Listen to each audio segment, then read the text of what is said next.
Good evening, good evening, good evening. हाँ भाई, कैसे हो मेरे अर्जुनाज? कैसे हो सब लोग? बढ़िया। कैसी चल रही है जिंदगी? हाँ। तो फाइनली अपना एक चैप्टर आज फिनिश होने को आ रहा है और आज चैप्टर फिनिश हो जाएगा। क्लास 10th पास कर चुके हैं, क्लास 11th में गए और क्लास 11th का पहला चैप्टर जिसके बहुत सारे क्वेश्चंस, बहुत सारे दुख दर्द, ये सब कुछ करते हुए आज हम लोग मूल कॉन्सेप्ट अपना फिनिश करेंगे। हाँ, एक चीज मैं पहली बता दूं सबको, जो लोग अगर गलती से आज नए आए हो, प्लीज भैया आज मत आओ, मंडे को आओ केमिस्ट्री क्लास में। मंडे से केमिस्ट्री क्लास में बहुत मजा आने वाला है। आज अगर आप बैठ गए थोड़ी देर बाद तो आधे घंटे बाद सर घूमना, चक्कर आना, दिमाग होता है ना, दिमाग का दही होना, ये सब नॉर्मल रहेगा आपको। तो आज की क्लास कमजोर कॉन्सेप्ट वाले लोग थोड़ा कम देखें या देखें तो उसको प्लीज रिवाइज करके आए।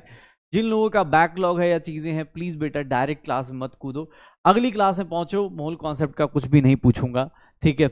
मंडे को पहुंचो, मंडे को कुछ भी नहीं पूछने वाला। मंडे को एकदम फ्रेश स्टार्ट, एटॉमिक स्ट्रक्चर करेंगे, मजा आएगा एकदम। कहानी, सत्संग, बाबा प्रवचन देंगे, तुम सुनना, मजा आएगा। लेकिन हाँ, आज थोड़ा सा सरदर्द हो सकता है क्योंकि आज हम लोग कंसंट्रेशन टर्म्स एक बार रिवाइज करेंगे, उसको फिनिश करेंगे, फिर छोटू छोटू से टॉपिक्स और भी ज्यादा चीजों को लेके चलेंगे, चीजों को फिनिश करेंगे। ओके, तो भैया आज की क्लास प्योर उन बच्चों के लिए है जो पिछली 16 क्लास, 15-16 क्लास जिन्होंने अच्छे से पढ़ाई करी है, अच्छे से रिवाइज करा है। और देखो, इस चैप्टर के बारे में कुछ बातें बता दूं। कुछ लोग मॉड्यूल सॉल्व करेंगे तो मॉड्यूल में कुछ क्वेश्चंस ऐसे होंगे जो आपसे अभी सॉल्व नहीं हो पाएंगे। एक्चुअली देखो, तुम ना गलत तरीके से लेके बैठे हो। ये चैप्टर ना आपको सिर्फ अभी ही सॉल्व नहीं करना है। ये चैप्टर जब आप आगे जाके क्लास 12th में पहुंचोगे ना, फिर से इसको रिपीट करोगे। क्यों? क्योंकि यहां पर कुछ क्वेश्चंस ऐसे मिल जाएंगे जिसके रिएक्शंस अभी आपको नहीं आते। वो आपको कब आएंगे? जब आप कहां पहुंच जाओगे? 12th क्लास में पहुंच जाओगे। तो बहुत सारे क्वेश्चंस जिनका सॉल्यूशन देख के आपको समझ में आ जाए या सॉल्यूशन देख के आपको लग जाए कि हाँ मैं कर सकता हूं, तो कर लीजिए, कोई दिक्कत नहीं। सीखना इंपॉर्टेंट है, इसको बार बार प्रैक्टिस करना इंपॉर्टेंट है, ठीक है ना? तो कोशिश करिएगा सब लोग, ज्यादा उस पे ईगो पे लेके नहीं जाना है कि अरे नहीं नहीं नहीं। एटॉमिक स्ट्रक्चर एकदम इजी चैप्टर है। क्यों? क्योंकि सर उसमें एक ही चैप्टर में सब कुछ खत्म हो जाता है। इस चैप्टर में एक दिक्कत है, ये चैप्टर अभी शुरू हुआ है ना, ये पता है कब तक चलेगा? ये चैप्टर अभी शुरू हुआ है, आज तो ऑफिशियली एंड कर देंगे स्कूल वालों के हिसाब से, एनसीईआरटी के हिसाब से। एनसीईआरटी के हिसाब से तो एंड भी हो चुकी है, ठीक है? एनसीईआरटी के हिसाब से एंड हो चुकी है। लेकिन हाँ, ये चैप्टर खत्म होगा, आपका कुछ पोर्शन रेडॉक्स में आएगा, कुछ पोर्शन अगले साल 12th में आएगा, तो इसलिए बोल रहा हूं थोड़ा आराम से करिएगा। हाँ, यस यस। तो चलिए शुरू करते हैं आज की क्लास में। पहले थोड़ा रिवीजन कराता हूं, और प्लीज बेटा कोई भी नया आया है फिर से आपसे हाथ जोड़ के निवेदन है, प्लीज आप यहां मत बैठिए क्योंकि आपको थोड़ा सा हेडेक लग सकता है। और आज की क्लास एकदम अच्छी क्लास होने वाली है। तो चलो, हम लोगों ने स्टार्ट किया था नॉर्मल, अगर हम बात करें एक एक नॉर्मल चीज। एक मिनट बेटा,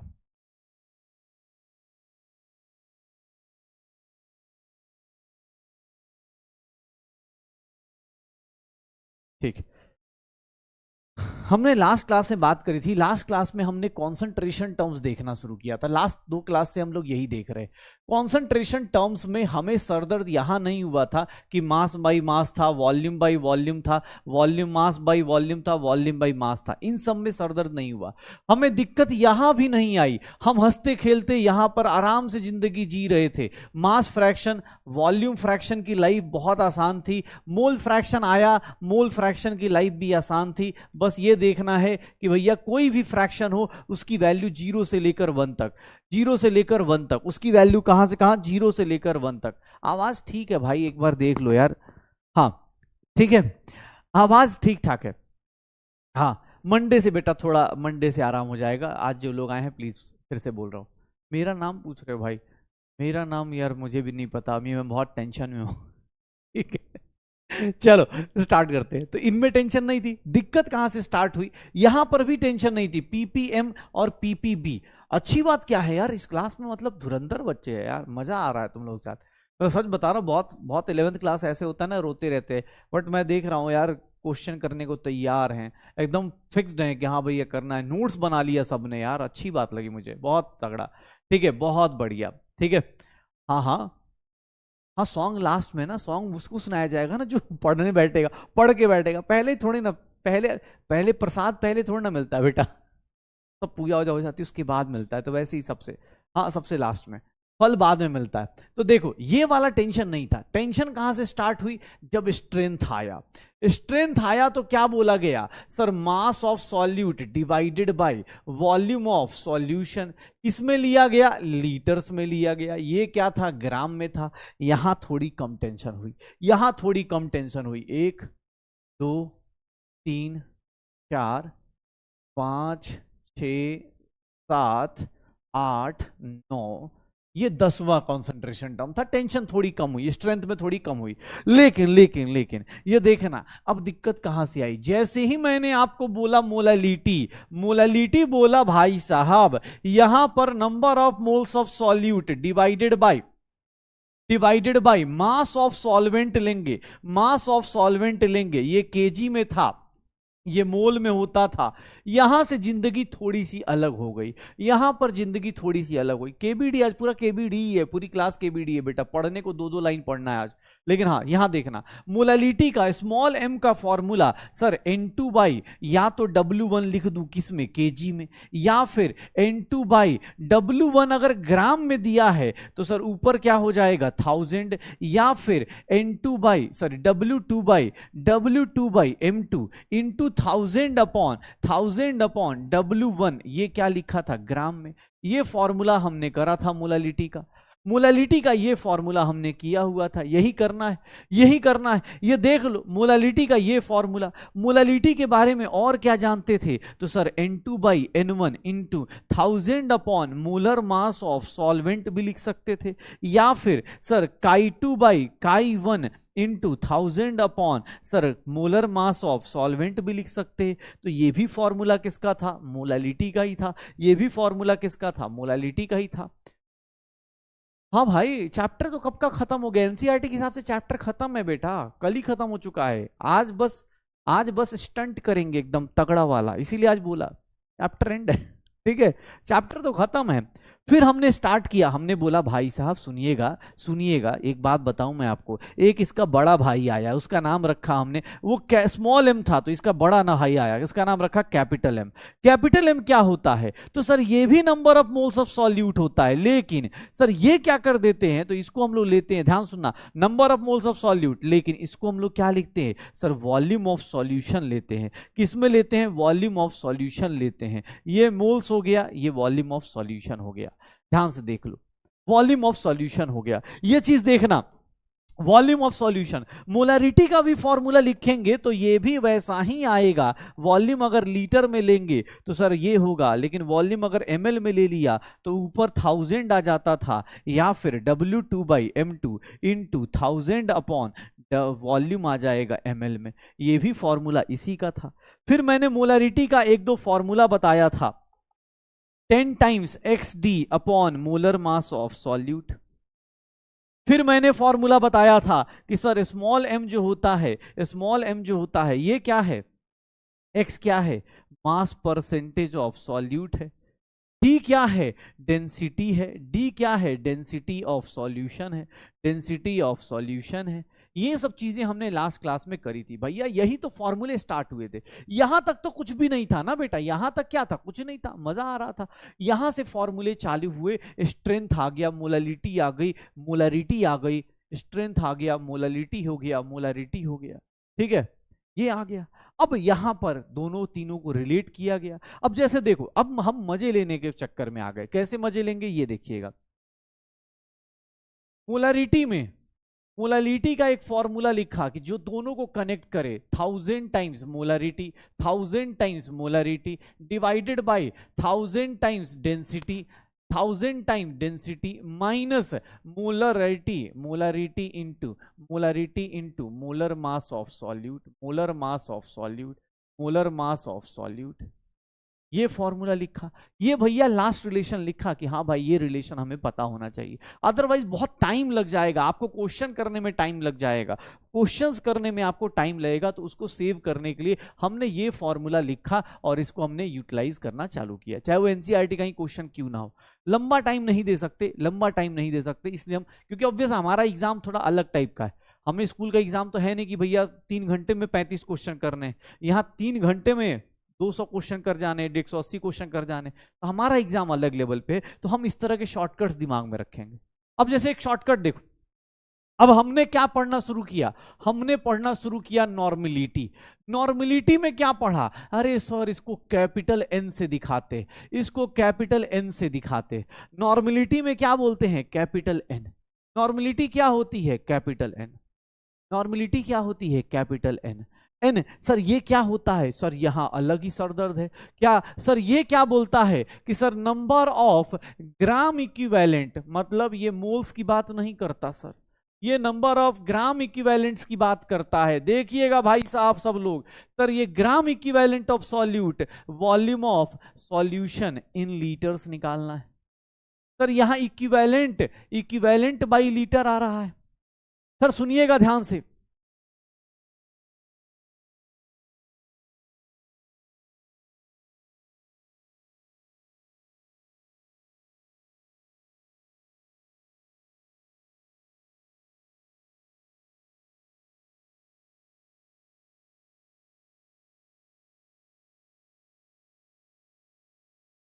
बेटा लो वॉइस में एक बार चेक कर लो, अपने मोबाइल का वॉइस तो नहीं लो है ना। अरे वॉइस लो जा रही है क्या, एक बार चेक कर लो, और नहीं तो वॉइस लो वाले सबको ब्लॉक मार दो, ठीक है ना। जो भी लो वॉइस वाले हैं सबको चुन चुन के ब्लॉक मारो। तो हाँ ठीक है,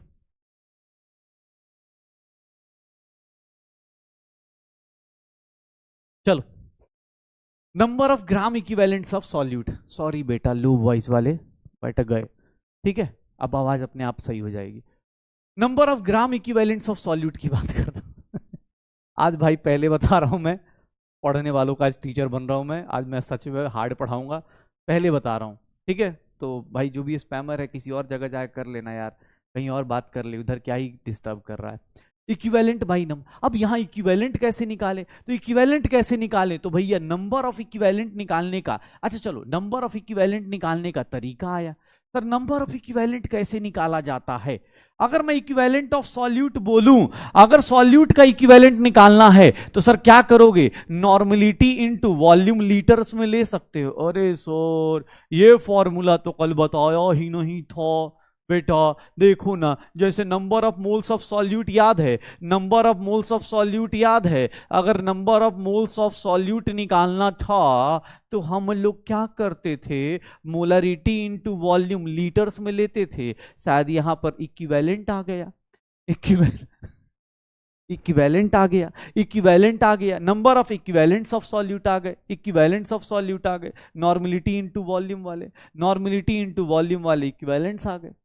हाँ ये देखना, हाँ अब देखना अपने पास number of equivalents of solute, किसी ने बोल दिया कि सर नंबर ऑफ इक्विवेलेंट कैसे निकालते हैं, किसी का भी नंबर ऑफ इक्विवेलेंट कैसे निकालते हैं, नंबर ऑफ ग्राम इक्विवेलेंट, अरे ग्राम ग्राम भाई, gram equivalent, number of gram equivalent कैसे निकालते हैं, सर किसी का भी ग्राम इक्विवेलेंट निकालना है तो नंबर ऑफ मोल्स कैसे निकालते थे, जैसे नंबर ऑफ मोल्स निकालते थे वैसे ही इक्विवेलेंट निकालते हैं। बस क्या करते हैं सर, नंबर ऑफ इक्विवेलेंट्स के लिए क्या करते हैं, given mass upon molar mass नहीं करते, गिवन मास अपॉन क्या होता है, मोलर मास नहीं करते, given mass upon molar mass नहीं करते, गिवन मास अपॉन क्या करते, इक्विवेलेंट मास कर देते, गिवन मास अपॉन क्या कर देते, इक्विवेलेंट मास कर देते, given mass upon equivalent mass. और अब यहां पर अब एक टेंशन आ गई कि इक्विवेलेंट मास क्या होता है, इक्विवेलेंट मास क्या होता है सर, इक्विवेलेंट मास क्या होता है, इक्विवेलेंट मास कैसी का कैसे निकालते हो सर, इक्विवेलेंट मास अगर निकालना है तो दैट विल बी कुछ नहीं भाई साहब, molar mass upon n factor. तो एन फैक्टर कैसे निकाला जाता है, सर दर्द हो गया यार, हाँ एन फैक्टर कैसे निकाला जाता है, कल हमने पढ़ा था एन फैक्टर अलग अलग लोगों के लिए अलग अलग होता है। जैसे हमारी लाइफ में अगर कोई बोल दे एटम है तो एटम के लिए एन फैक्टर उसकी वैलेंसी होती है, एटम के लिए एन फैक्टर वैलेंसी होती है। आयंस के केस में क्या होता है, उसका चार्ज होता है एन फैक्टर।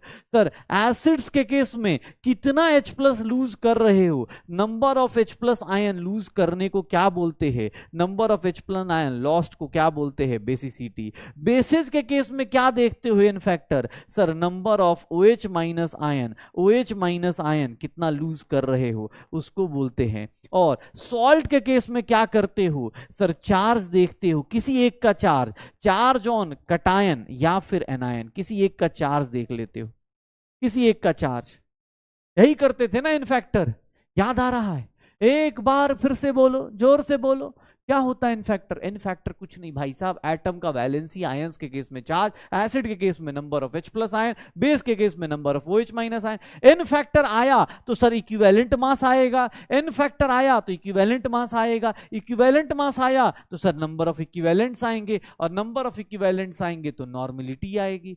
और कल तो हमने जाते जाते एक चीज बोली थी कि भैया तुझे जिंदगी में सिर्फ एन फैक्टर से काम करना है, ये नंबर नॉर्मलिटी और मिलिटी हटा दे। हमने कल जाते जाते एक लाइन लिखी थी कि कभी भी टेंशन मत लेना, नंबर ऑफ इक्विवेलेंट्स निकालने हैं ना, नंबर ऑफ इक्विवेलेंट्स निकालने हैं ना भाई साहब, नंबर ऑफ इक्विवेलेंट्स कुछ नहीं, number of moles into n factor कर देते हैं, number of moles into n factor. Normality निकालना है, मोलरिटी इनटू एन फैक्टर कर दे।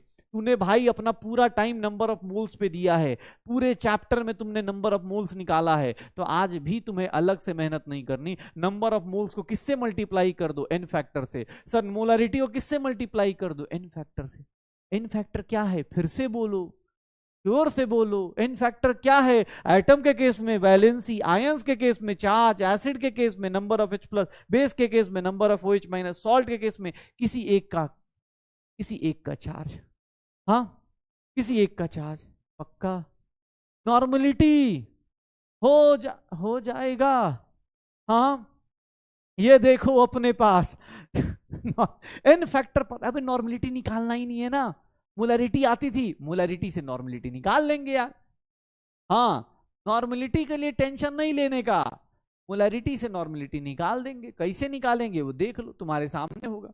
सर आपको कोई भी क्वेश्चन दिया जाए, जैसे मैं तुमसे बोल लूं, ऐसे क्वेश्चन लिख दूं कि कैलकुलेट, ये देखना अपने पास, कैलकुलेट नॉर्मलिटी ऑफ सॉल्यूशन, देखना एक बार बेटा, सारे फॉर्मूले कल लिखवा चुका हूं तो कुछ नया नहीं है, टेंशन मत लीजिए, ठीक है। Calculate normality of solution formed by mixing 49 gram H2SO4 in 2500 ml solution. अब इसका नॉर्मलिटी निकालना, ध्यान सुनना, तुम्हें बोला गया नॉर्मलिटी निकालो। अब तुम बोलोगे सर नॉर्मलिटी कैसे निकालूं, नॉर्मलिटी कैसे निकालूं, सर नॉर्मलिटी कैसे निकालूं। अरे भैया कुछ नहीं करना, मोलरिटी निकालने आता है, हाँ सर पिछली 2 क्लास से यही तो पढ़ रहे, कैपिटल M निकाल दे। कैसे सर, मोलरिटी का फॉर्मूला आपने क्या पढ़ाया था, सर यही तो पढ़ाया था, देख यही पढ़ाया था, वॉल्यूम ml में लेना है। सर W2 कितना है देखना बेटा, पहले अटेम्प्ट करो। H2SO4 का मोलर मास अब आपको पता है 98 होता है, इनटू 1000 अपॉन ये वॉल्यूम कितना हो गया, 2500 हो गया। सर ये देखिएगा 2 हो गया, 2 0 से 2 0 हो गया। सर ये कितना आ जाएगा, ये 5 आ गया, 5 से ये 5 आ गया, 1/5 आ गया, ठीक है 1/5 आ गया। सर ये 5 मतलब 1/5 आ गया, ठीक है। तो 1/5 0.2, मोलरिटी कितनी आ रही है 0.2, मोलरिटी कितनी आ रही है 0.2। सर मोलरिटी निकाल दिए, नॉर्मलिटी पूछ रहा है, गलत, रॉन्ग रॉन्ग रॉन्ग, हाँ लो वॉइस के बदले एल वॉइस लिख रहा है अब, ठीक है रॉन्ग रॉन्ग रॉन्ग। ये देखो, अरे भैया नॉर्मलिटी कुछ नहीं करना, जो आपको आता है उसी पे स्टिक रहिए। सर कुछ नहीं, आपको मोलरिटी इनटू एन फैक्टर कर दीजिएगा। अब एन फैक्टर, सर H2SO4, ए भैया H2SO4, अब तो स्ट्रक्चर भी, अभी केमिकल बॉन्डिंग पढ़ लोगे, स्ट्रक्चर H2SO4 10th क्लास में ही पढ़ते हैं शायद। किंग ऑफ एसिड बोलते हैं, राजा है ये एसिड्स का, राजा है ये एसिड्स का, ये देख लो। तो सर इसका एन फैक्टर कितना होगा, 2 होगा। क्यों, क्योंकि ये 2 H प्लस तोड़ देता है, जो OH वाले H होते हैं ना बेटा वो 2 होते हैं, इसी को हम लोग बोलते हैं 0.4 नॉर्मलिटी, देख लो। तो मोलरिटी निकालने आना चाहिए, मोलरिटी के अलावा जरूरत नहीं है, नहीं है जरूरत भाई, जही है जरूरत, ये देख लो कोई जरूरत ही नहीं है। मोलरिटी निकालो, जो आता है वही करो बस, हाँ अलग अलग लोगों का एन फैक्टर देख लेना, आंसर निकाल देना, ठीक है। हाँ, अलग अलग लोगों का अपने पास एन फैक्टर दिया होगा, उसके हिसाब से आंसर निकाल दो। मोलारिटी से ही करना है कभी भी। जैसे एक सिंपल सा अभी देखोगे, अभी एक चीज और। अच्छा चलो, तुम्हें मोलारिटी क्या थी याद कर, number of moles of solute था। ये देख, तुझे एक चीज दिखाता हूं, एक जादू दिखाता हूं। अगर वॉल्यूम एमएल में दिया होता, चलो एक जादू बताना मुझे तुम सब लोग। अगर मैं बोलूं मोलारिटी इंटू वॉल्यूम लीटर्स में, तो बताओगे ये किसको क्या निकल के आएगा, यहां पर क्या निकल के आएगा, क्या निकल के आएगा, मोल्स निकल के आएगा या मिली मोल्स निकल के आएगा, मोल्स निकल के आएगा या मिली मोल्स निकल के आएगा। चलो ये बताओ, छोड़ो उसको, ये तो लिख दिया, इसका बताओ। अगर वॉल्यूम एमएल में ले लिया तो यहां पर क्या होगा, नंबर ऑफ क्या लेंगे, मिली मोल्स ले सकते हैं क्या। सर देखिए ना, दो दो फॉर्मूला है, नंबर ऑफ मिलीमोल्स लिख सकते हैं। अरे मिलीमोल्स लिख सकते हैं, कैसे लिख दिया सर, ऑब्वियस है, 1000 से हमेशा डिवाइडेड रहेगा, मिलीमोल्स लिख देंगे। अगर वॉल्यूम एमएल में है, अगर वॉल्यूम एमएल में है, अगर वॉल्यूम एमएल में है, तो भैया इतनी खराब राइटिंग ना है भाई। हम साइंस, मतलब साइंस में भी प्योर साइंस पढ़ा रहे हैं भाई। दिक्कत ये ना, हमें पढ़ाना भी है, राइटिंग अब देखें कि तुम्हें समझाएं। राइटिंग करेंगे तो फिर बेटा, फिर वो बॉटनी जूलॉजी वाला हो जाएगा फिर। हाँ, सुंदर सुंदर लिख देंगे फिर हम भी, हमारी राइटिंग ठीक है ऐसे, लेकिन हाँ लिख नहीं पाते क्योंकि फास्ट पढ़ाना होता है कि हाँ थोड़ा सा, अब वो राइटिंग के चक्कर में पढ़ेंगे फिर काटम पीटी हो नहीं पाएगी। ये देखो नॉर्मलिटी, नॉर्मलिटी कुछ नहीं भाई साहब, ये देखिएगा नंबर ऑफ इक्विवेलेंट्स ऑफ, चलो भाई हम भी अच्छी राइटिंग में लिख, number of equivalents of solute. Sir देखिएगा, number of equivalents of solute divided by volume of solution लिखते थे, वॉल्यूम ऑफ सॉल्यूशन लिखते थे लीटर्स में। तो एक बात बताओ, अगर मैं नॉर्मलिटी इनटू वॉल्यूम लीटर्स में लिख दूंगा तो ये किसके इक्वल होगा बेटा, किसके इक्वल होगा, ये देख रहे हो कितना मजा आ रहा है, इक्विवेलेंट्स ऑफ सॉल्यूट के इक्वल होगा। फिर सर अगर यहीं पर वॉल्यूम किसके इक्वल हो जाए, एमएल में हो जाए, तो यहां पर क्या मैं ऐसा लिख सकता हूं कि सर इसकी वैल्यू मिली इक्विवेलेंट्स होगी। हाँ देखो, अब ठीक है, कोई दिक्कत आ जाएगा। हाँ, वो जो फास्ट फास्ट ऑब्वियस है भाई, सुंदर राइटिंग हमारी भी है लेकिन थोड़ा ठीक है। हाँ कोई ना भाई, हम राइटिंग कोई बात नहीं, अगली क्लास में ठीक है, अगली क्लास में एकदम सुंदर से, क्योंकि अगली क्लास में प्रवचन है भाई। ठीक है, ठीक है चलो देखो नॉर्मलिटी, अब यह देखो सर, जो काम ये कर रहा है वही काम वो भी कर रहा है। सर बस यहाँ पे मोलरिटी था, यहाँ मोलरिटी था, वहां नॉर्मलिटी आ गया, यहाँ मोल्स है, यहाँ मिली मोल्स है, यहाँ इक्विवेलेंट हो गया, मिली इक्विवेलेंट हो गया, दोनों सेम सेम आ गए, दोनों सेम सेम आ गए, पक्का हो जाएगा। हाँ हाँ, आज आज आज आराम से बात बात करके जाएंगे, टेंशन मत लो, आज क्लास में वीडियो कॉल सब कर देंगे तुम्हें, टेंशन मत लो। आज की क्लास 8 बजे के बाद भी चलेगी। आज अपना एकदम मूड बना के, आज चैप्टर खत्म करना है यार। हाँ ऐसे कैसे नहीं होगा ठीक है, क्वेश्चन देखें, चलो एक काम करो, नॉर्मलिटी का क्वेश्चन करना, नॉर्मलिटी का क्वेश्चन करना। कहाँ गया भाई नॉर्मलिटी, है नॉर्मलिटी, इधर गए, ये रहा ना।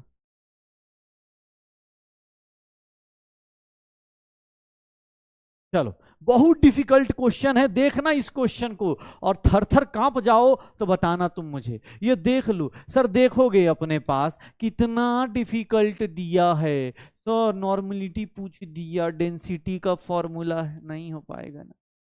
हाँ डेंसिटी का फॉर्मूला है, कैसे हो पाएगा, कैसे हो पाएगा।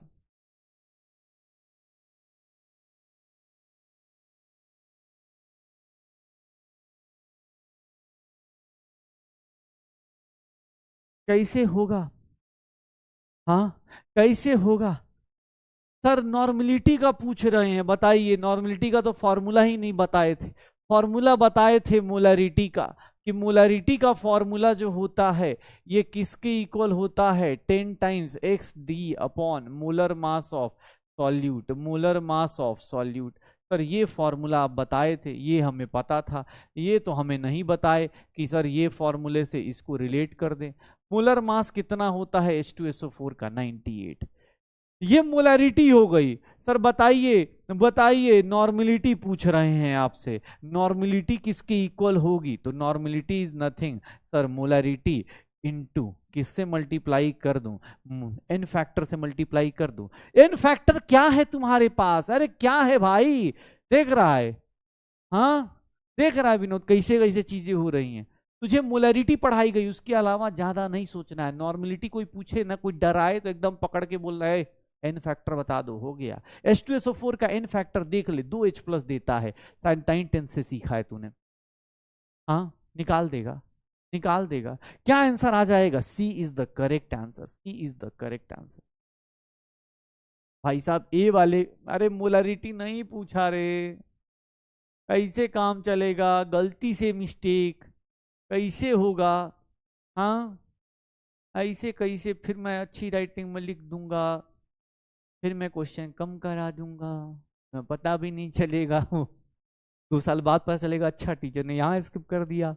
हाँ ये सब फिर से पूछूंगा मैं रेडॉक्स में, पहले बता रहा हूं। चलिए एक क्वेश्चन और कीजिए नंबर ऑफ, उसके बाद शुरू करते, नॉर्मलिटी को पहले खत्म कीजिए।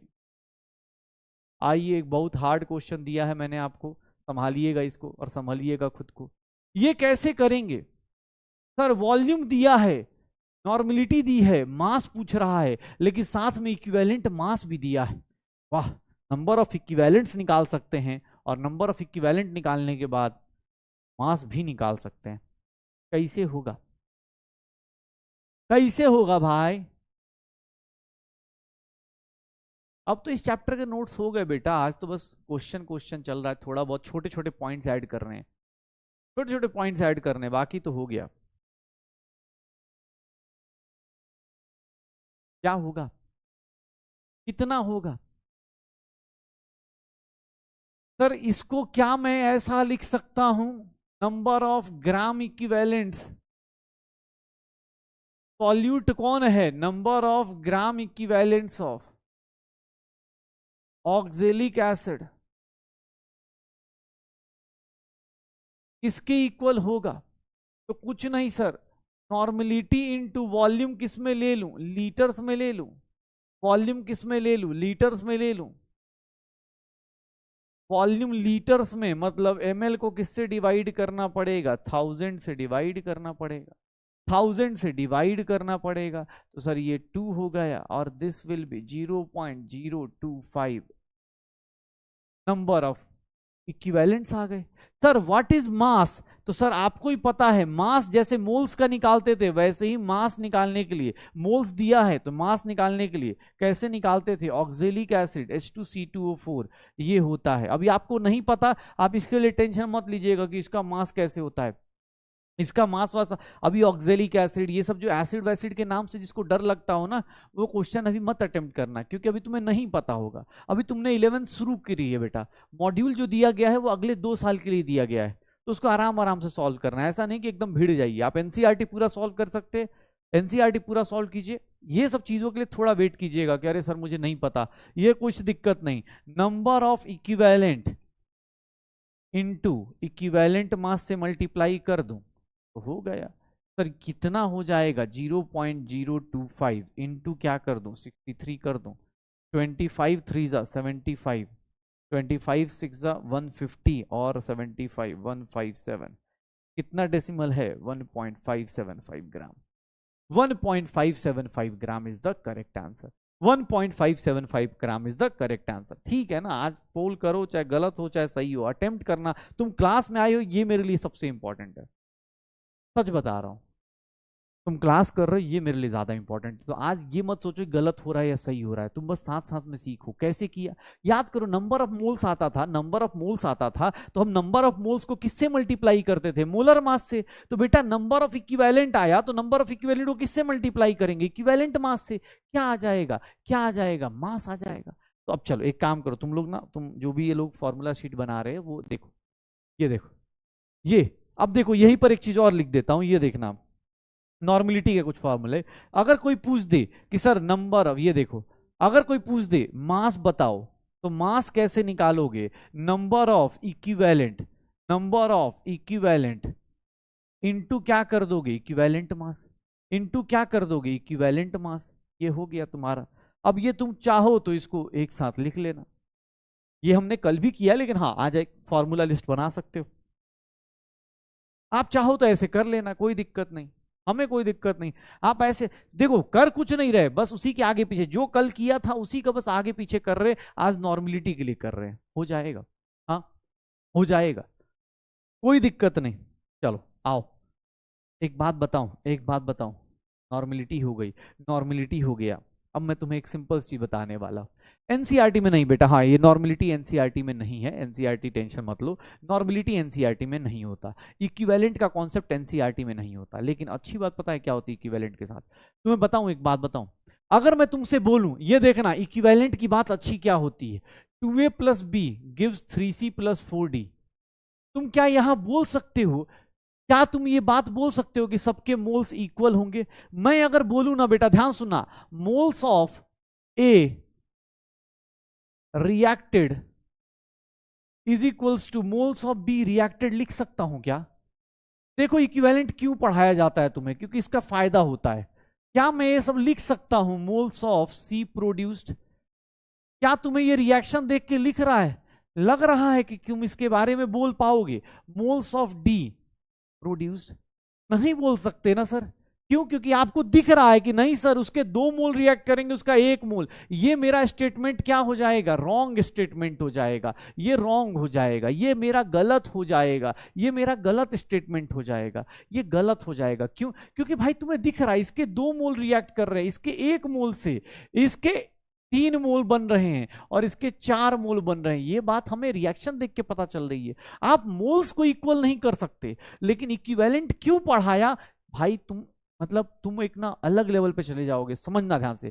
इक्विवेलेंट के साथ यही फायदा होता है। इक्विवेलेंट क्यों पढ़ाया? क्योंकि इक्विवेलेंट जो होता है ना, इक्विवेलेंट जो होता है, एक देखो कभी भी तुमने लॉ ऑफ मोल्स नहीं पढ़ा था, लेकिन आज एक चीज जान जाओ, एक को बोलते हैं लॉ ऑफ इक्विवेलेंस।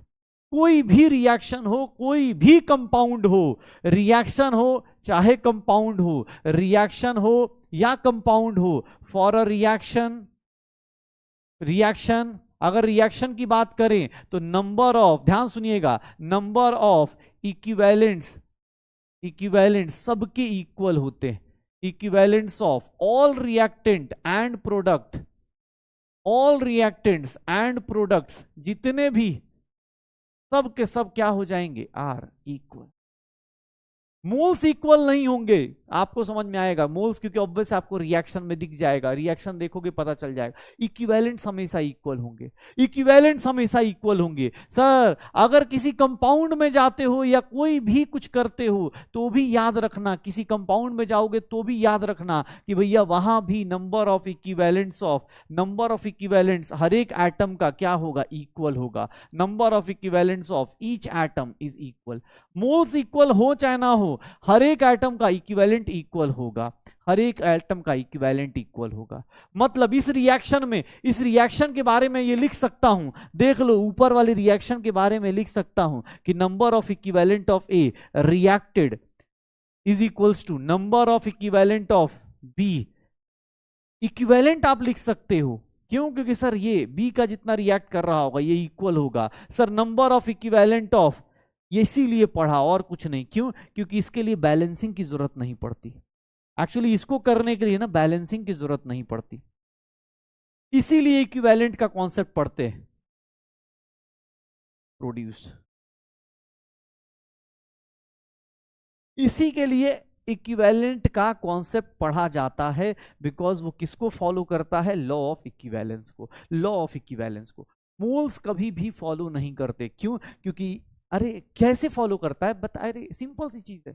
एक बात बताओ, चल ये देख, अगर वाटर होता, चलो वाटर के यहां पे कितने, अगर 1 मोल वाटर लोगे, 1 मोल वाटर लोगे तो 1 मोल हाइड्रोजन होगा, तो 2 मोल हाइड्रोजन होगा और 1 मोल क्या होगा, ऑक्सीजन होगा, ऐसे लोगे ना। या वाटर का, अरे सिंपल सा, किसी को भी सबके इक्विवेलेंस इक्वल होते हैं कभी भी। हाँ, ये साथ में ये लॉ ऑफ इक्विवेलेंस याद रखना। इक्विवेलेंस इसीलिए पढ़ा ताकि आप सबको बराबर कर पाओ, सारे के सारे, कोई भी कंपाउंड हो, किसी भी टाइप का कंपाउंड हो, इक्विवेलेंट बराबर कर देना, कहानी खत्म।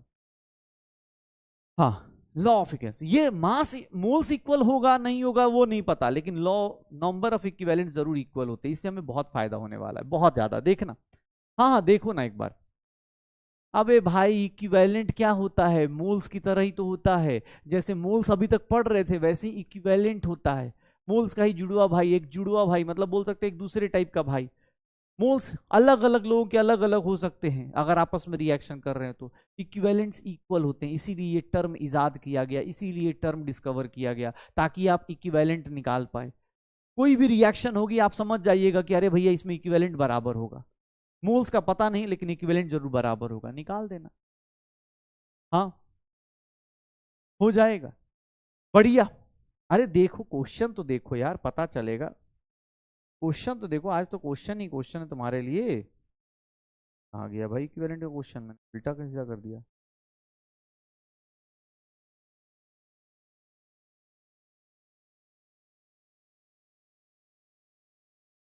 चलो ये क्वेश्चन देखना, तुम्हें एक चीज दिखाता हूं।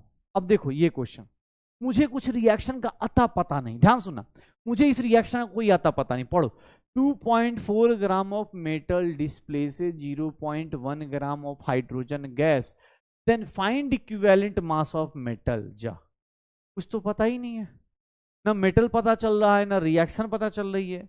कैसे करूं मैं इसको, कैसे करूं मैं इसको? सिंपल सा, ध्यान सुनना, मुझे नहीं पता रिएक्शन क्या है। इक्विवेलेंट का कॉन्सेप्ट क्यों पढ़ते हैं? बिकॉज आपका नंबर ऑफ इक्विवेलेंट इक्वल होगा। ध्यान से सुनना एक बार, क्या मैं ऐसा बोल सकता हूं कि सर दोनों का जो ग्राम इक्विवेलेंट होगा, मेटल का हो चाहे हाइड्रोजन का हो, gram equivalent of metal, metal is equals to, देखना ये मुझे आजादी दे देता है, इसीलिए हम इसको बेटा आज लास्ट में पढ़ रहे हैं, ताकि आप ये सारे लोग देख लो, ऐसा लिख सकता हूं। क्यों? क्योंकि इक्विवेलेंट सबके बराबर होते हैं जिंदगी में, मोल्स अलग अलग, इक्विवेलेंट सबके बराबर। देखो क्या करोगे सर, सबके इक्विवेलेंट बराबर कर दो, सबके इक्विवेलेंट बराबर कर दो। कैसे करोगे सर? इक्विवेलेंट कैसे निकालते थे? इक्विवेलेंट कैसे निकालते थे? गिवन मास, ऐसे लिखेंगे ना, गिवन मास ऑफ मेटल। देख लो भाई पहली बार कर रहे हो तो ऐसे लिख के कर दो, given mass of metal upon equivalent mass of metal, equivalent mass of metal. Reaction नहीं पता, कोई दिक्कत नहीं, आप given mass of hydrogen divided by equivalent mass of hydrogen, हो गया। अब यहां पर ध्यान सुनना, अपने पास ध्यान सुनना, ये देखना, ये देखना, अरे अरे सॉरी सॉरी, हाइड्रोजन है, अरे कोई नहीं, हाइड्रोजन का equivalent mass of metal, metal का सर गिवन मास कितना है 2.4, इसका इक्विवेलेंट मास मेटल का ऐसे लिख दूं सर, इसका मास कितना है 0.1, इक्विवेलेंट मास ऑफ हाइड्रोजन कितना हो जाएगा? हाइड्रोजन का वैलेंसी कितनी होती है 1, हाइड्रोजन की वैलेंसी कितनी होती है बेटा 1। देख भाई, अगर हाइड्रोजन एटम लेगा, हाइड्रोजन एटम लेगा तो इसका equivalent mass molar mass by 1, क्योंकि इसकी वैलेंसी देख ले, इक्विवेलेंट मास कितना आ गया 1 ग्राम। सिमिलरली अगर कोई बोले नहीं सर मैं तो हाइड्रोजन H2 लूंगा, H2 लूंगा, तो H2 में बेटा क्या हो जाएगा? Equivalent mass molar mass upon, अब तू मॉलिक्यूल ले रहा है, मॉलिक्यूल ले रहा है तो बेटा दोनों की वैलेंसी ऐड करनी पड़ेगी ना, तो ये देख ले 2/2 अगेन 1 आ जाएगा, क्योंकि बेटा इसकी भी वैलेंसी दो, मॉलिक्यूल का मतलब क्या होता है? 2 एटम। अरे मॉलिक्यूल का मतलब क्या होता है? 2 एटम ना। अब ये तो मत भूल जाना कि सर H2 में, H2 क्या है? 2 एटम से मिलके बना है, तो सर मास अगर 2 लोगे तो वैलेंसी भी 2 लेनी पड़ेगी, दोनों एटम की वैलेंसी लेनी पड़ेगी।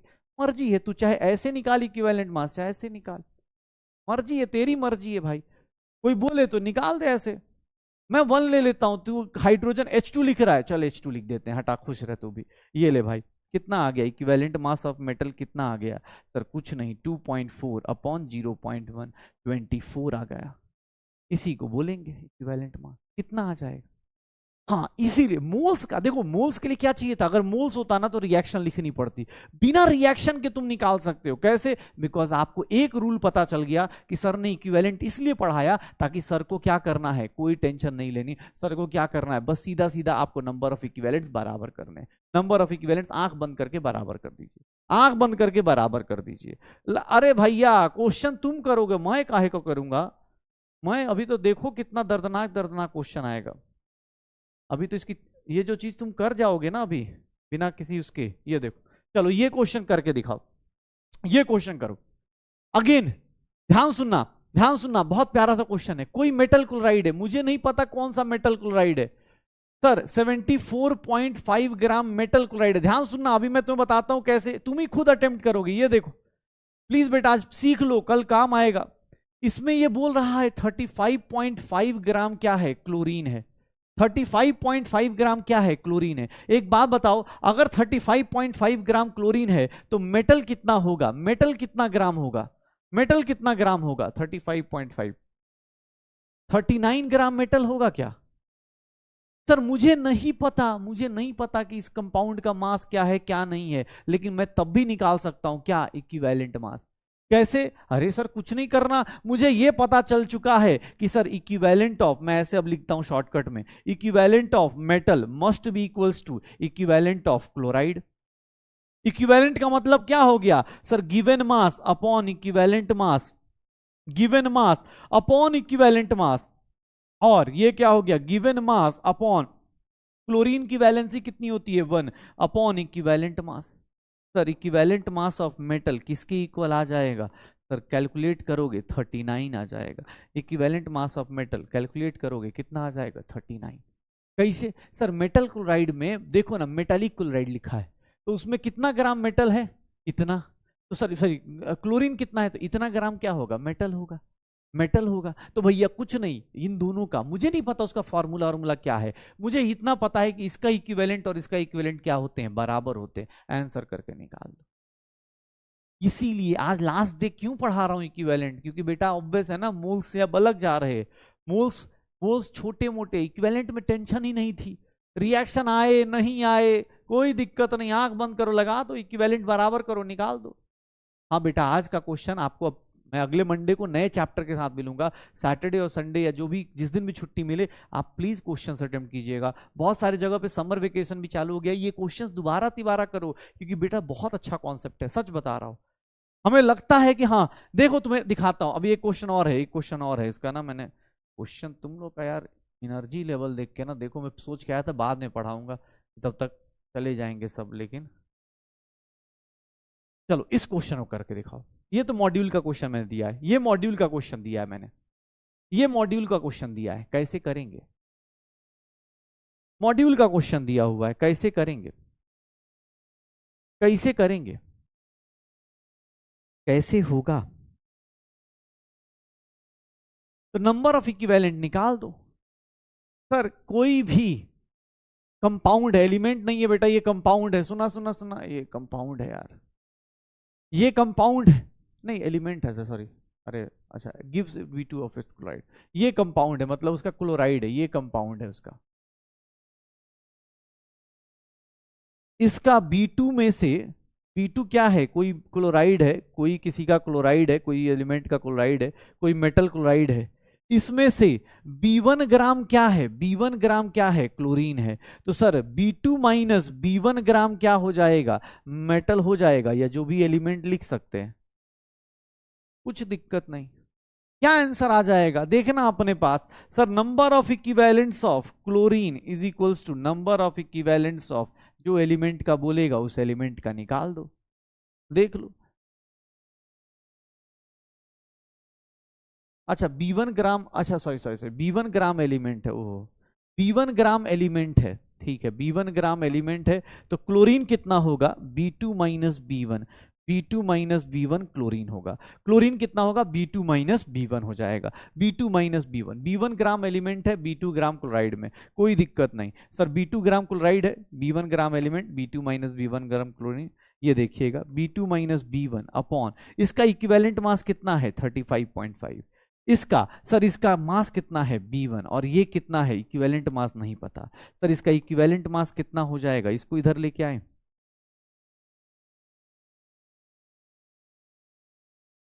इसको बोलते हैं बेटा, आज इसी के लिए बुलाया था। देख रहे हो कैसे कैसे क्वेश्चन हो रहे हैं। आंसर क्या आ जाएगा, first is the correct answer, first is the correct answer, first is the correct answer. Chlorine की वैलेंसी 7 होती है। नहीं बेटा, कहाँ चले गए यार।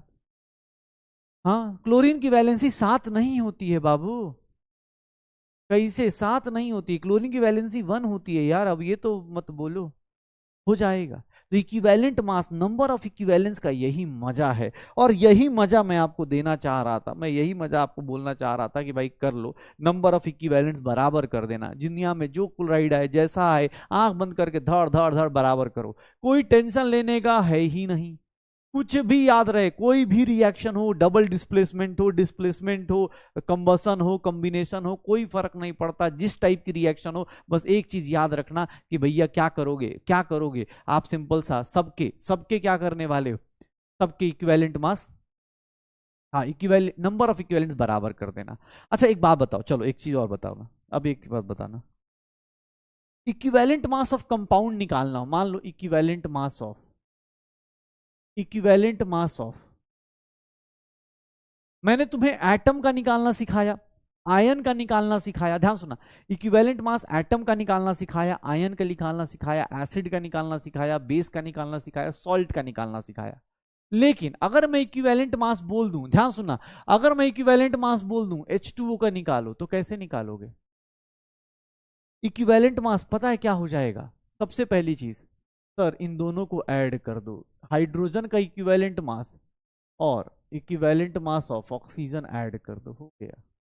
आप जैसे मोलर मास करते थे, याद है ये किसकी कहानी कर रहा है, मॉलिक्यूलर मास की, कि मॉलिक्यूलर मास क्या होता था, एटम के मास को ऐड कर दो, वैसे ही एटम के मास को ऐड कर दो। बस याद रखना यहां 2 से मल्टीप्लाई करने की जरूरत नहीं होती, यहां पर इक्विवेलेंट मास को किसी बैलेंसिंग की जरूरत नहीं, सीधा सीधा ऐड करो। हाइड्रोजन का इक्विवेलेंट मास कितना, 1, ऑक्सीजन का इक्विवेलेंट मास कितना होता है बेटा, ऑक्सीजन की वैलेंसी कितनी होती है 2, तो ऑक्सीजन का कितना आता है 8, तो सर इसका इक्विवेलेंट मास कितना आ गया,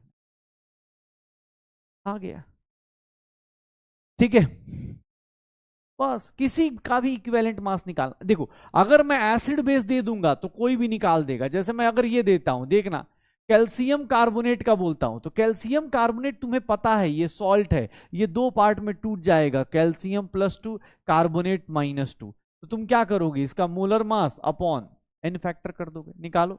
इक्विवेलेंट मास इसका निकालना आसान है आपके लिए, आप इसका निकाल दोगे।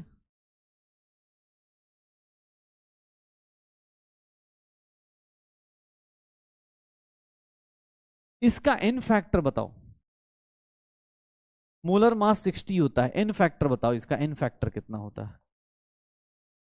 इसका एन फैक्टर 2 कैसे हुआ, बिकॉज किसी एक का चार्ज पकड़ लो, चाहे कटायन का पकड़ लो चाहे एनायन का पकड़ लो, चाहे कटायन का या फिर एनायन का, कितना हो गया, 50 हो गया। इसका देख लो सर, इसका एन फैक्टर कितना होगा, ये कितने H+ देगा, ये कौन सा एसिड है, एसिटिक एसिड, एन फैक्टर कितना होगा, 1 होगा। सर 60 लिख सकते, पक्का? क्यों? क्योंकि सर CH3COH क्या होता है सर, एक ही एसिड एक ही H+ देगा, तो ये इस तरह से इक्विवेलेंट मास। किसी कंपाउंड का निकालना है तो A+B करके निकाल दो, पक्का, डन हो जाएगा। अच्छा अब यहीं पर देखो भाई, नॉर्मेलिटी पढ़ा, उसी का बड़ा भाई कौन आया, मोलैरिटी। मोलैरिटी में बस एक चीज आ गई, क्या, number of equivalents. Number of equivalent normality की हमें टेंशन नहीं है, क्यों? क्योंकि बस उसको एन फैक्टर से कनेक्ट करना है। हाँ, मजा किस बात का है कि रिएक्शन, कोई भी रिएक्शन कुछ नहीं आ रहा हो, बस उसका इक्विवेलेंट इक्वल कर देना, आंसर आ जाएगा, उसका इक्विवेलेंट ऐड कर देना, आंसर आ जाएगा, पक्का। सर CH3COH जो होता है ना, अबे 10th क्लास पास हो तुम, अब तो तुम्हारे पास सर्टिफिकेट भी आ गया। ये कार्बोक्सिलिक एसिड होता है शायद, once upon a time carbon and its compounds करके कुछ चैप्टर होगा, कार्बोक्सिलिक एसिड होता है, एक H+ देता है।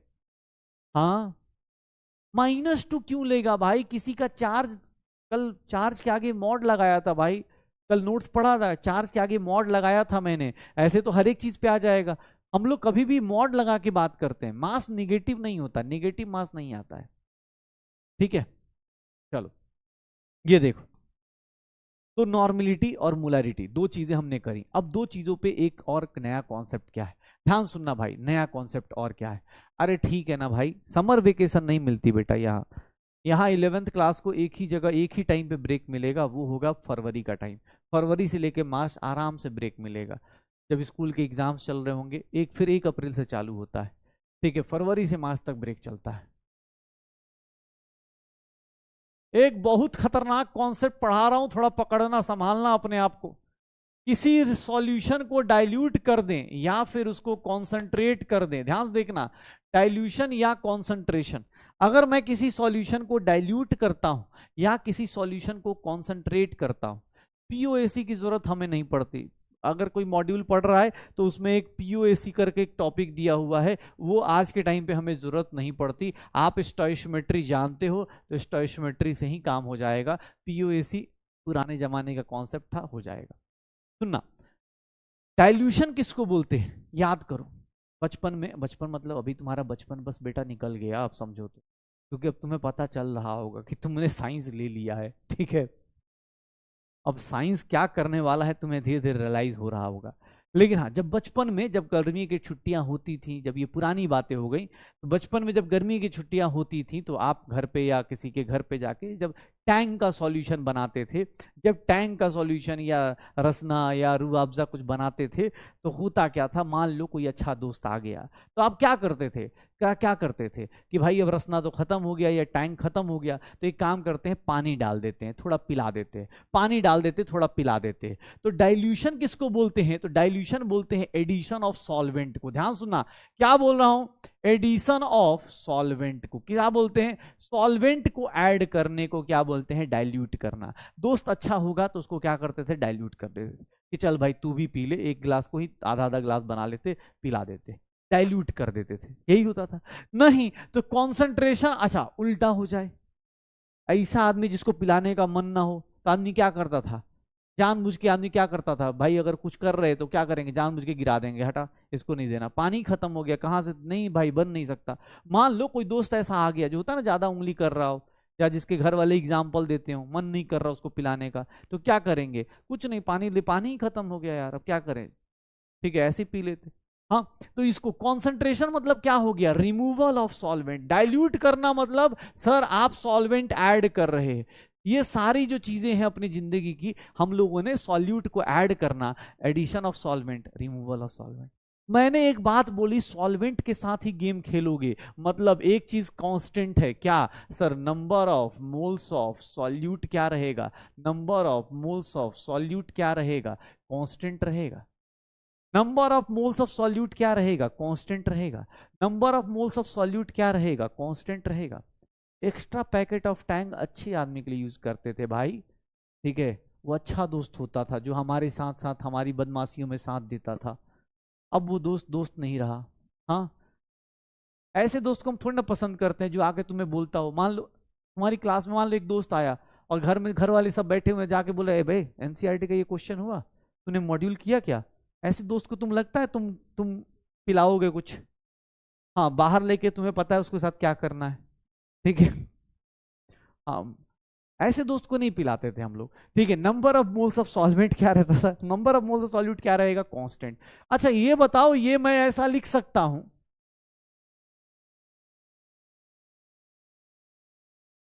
मोलरिटी इंटू वॉल्यूम क्या रहेगा, कांस्टेंट। मोलरिटी इंटू वॉल्यूम क्या रहेगा, कांस्टेंट।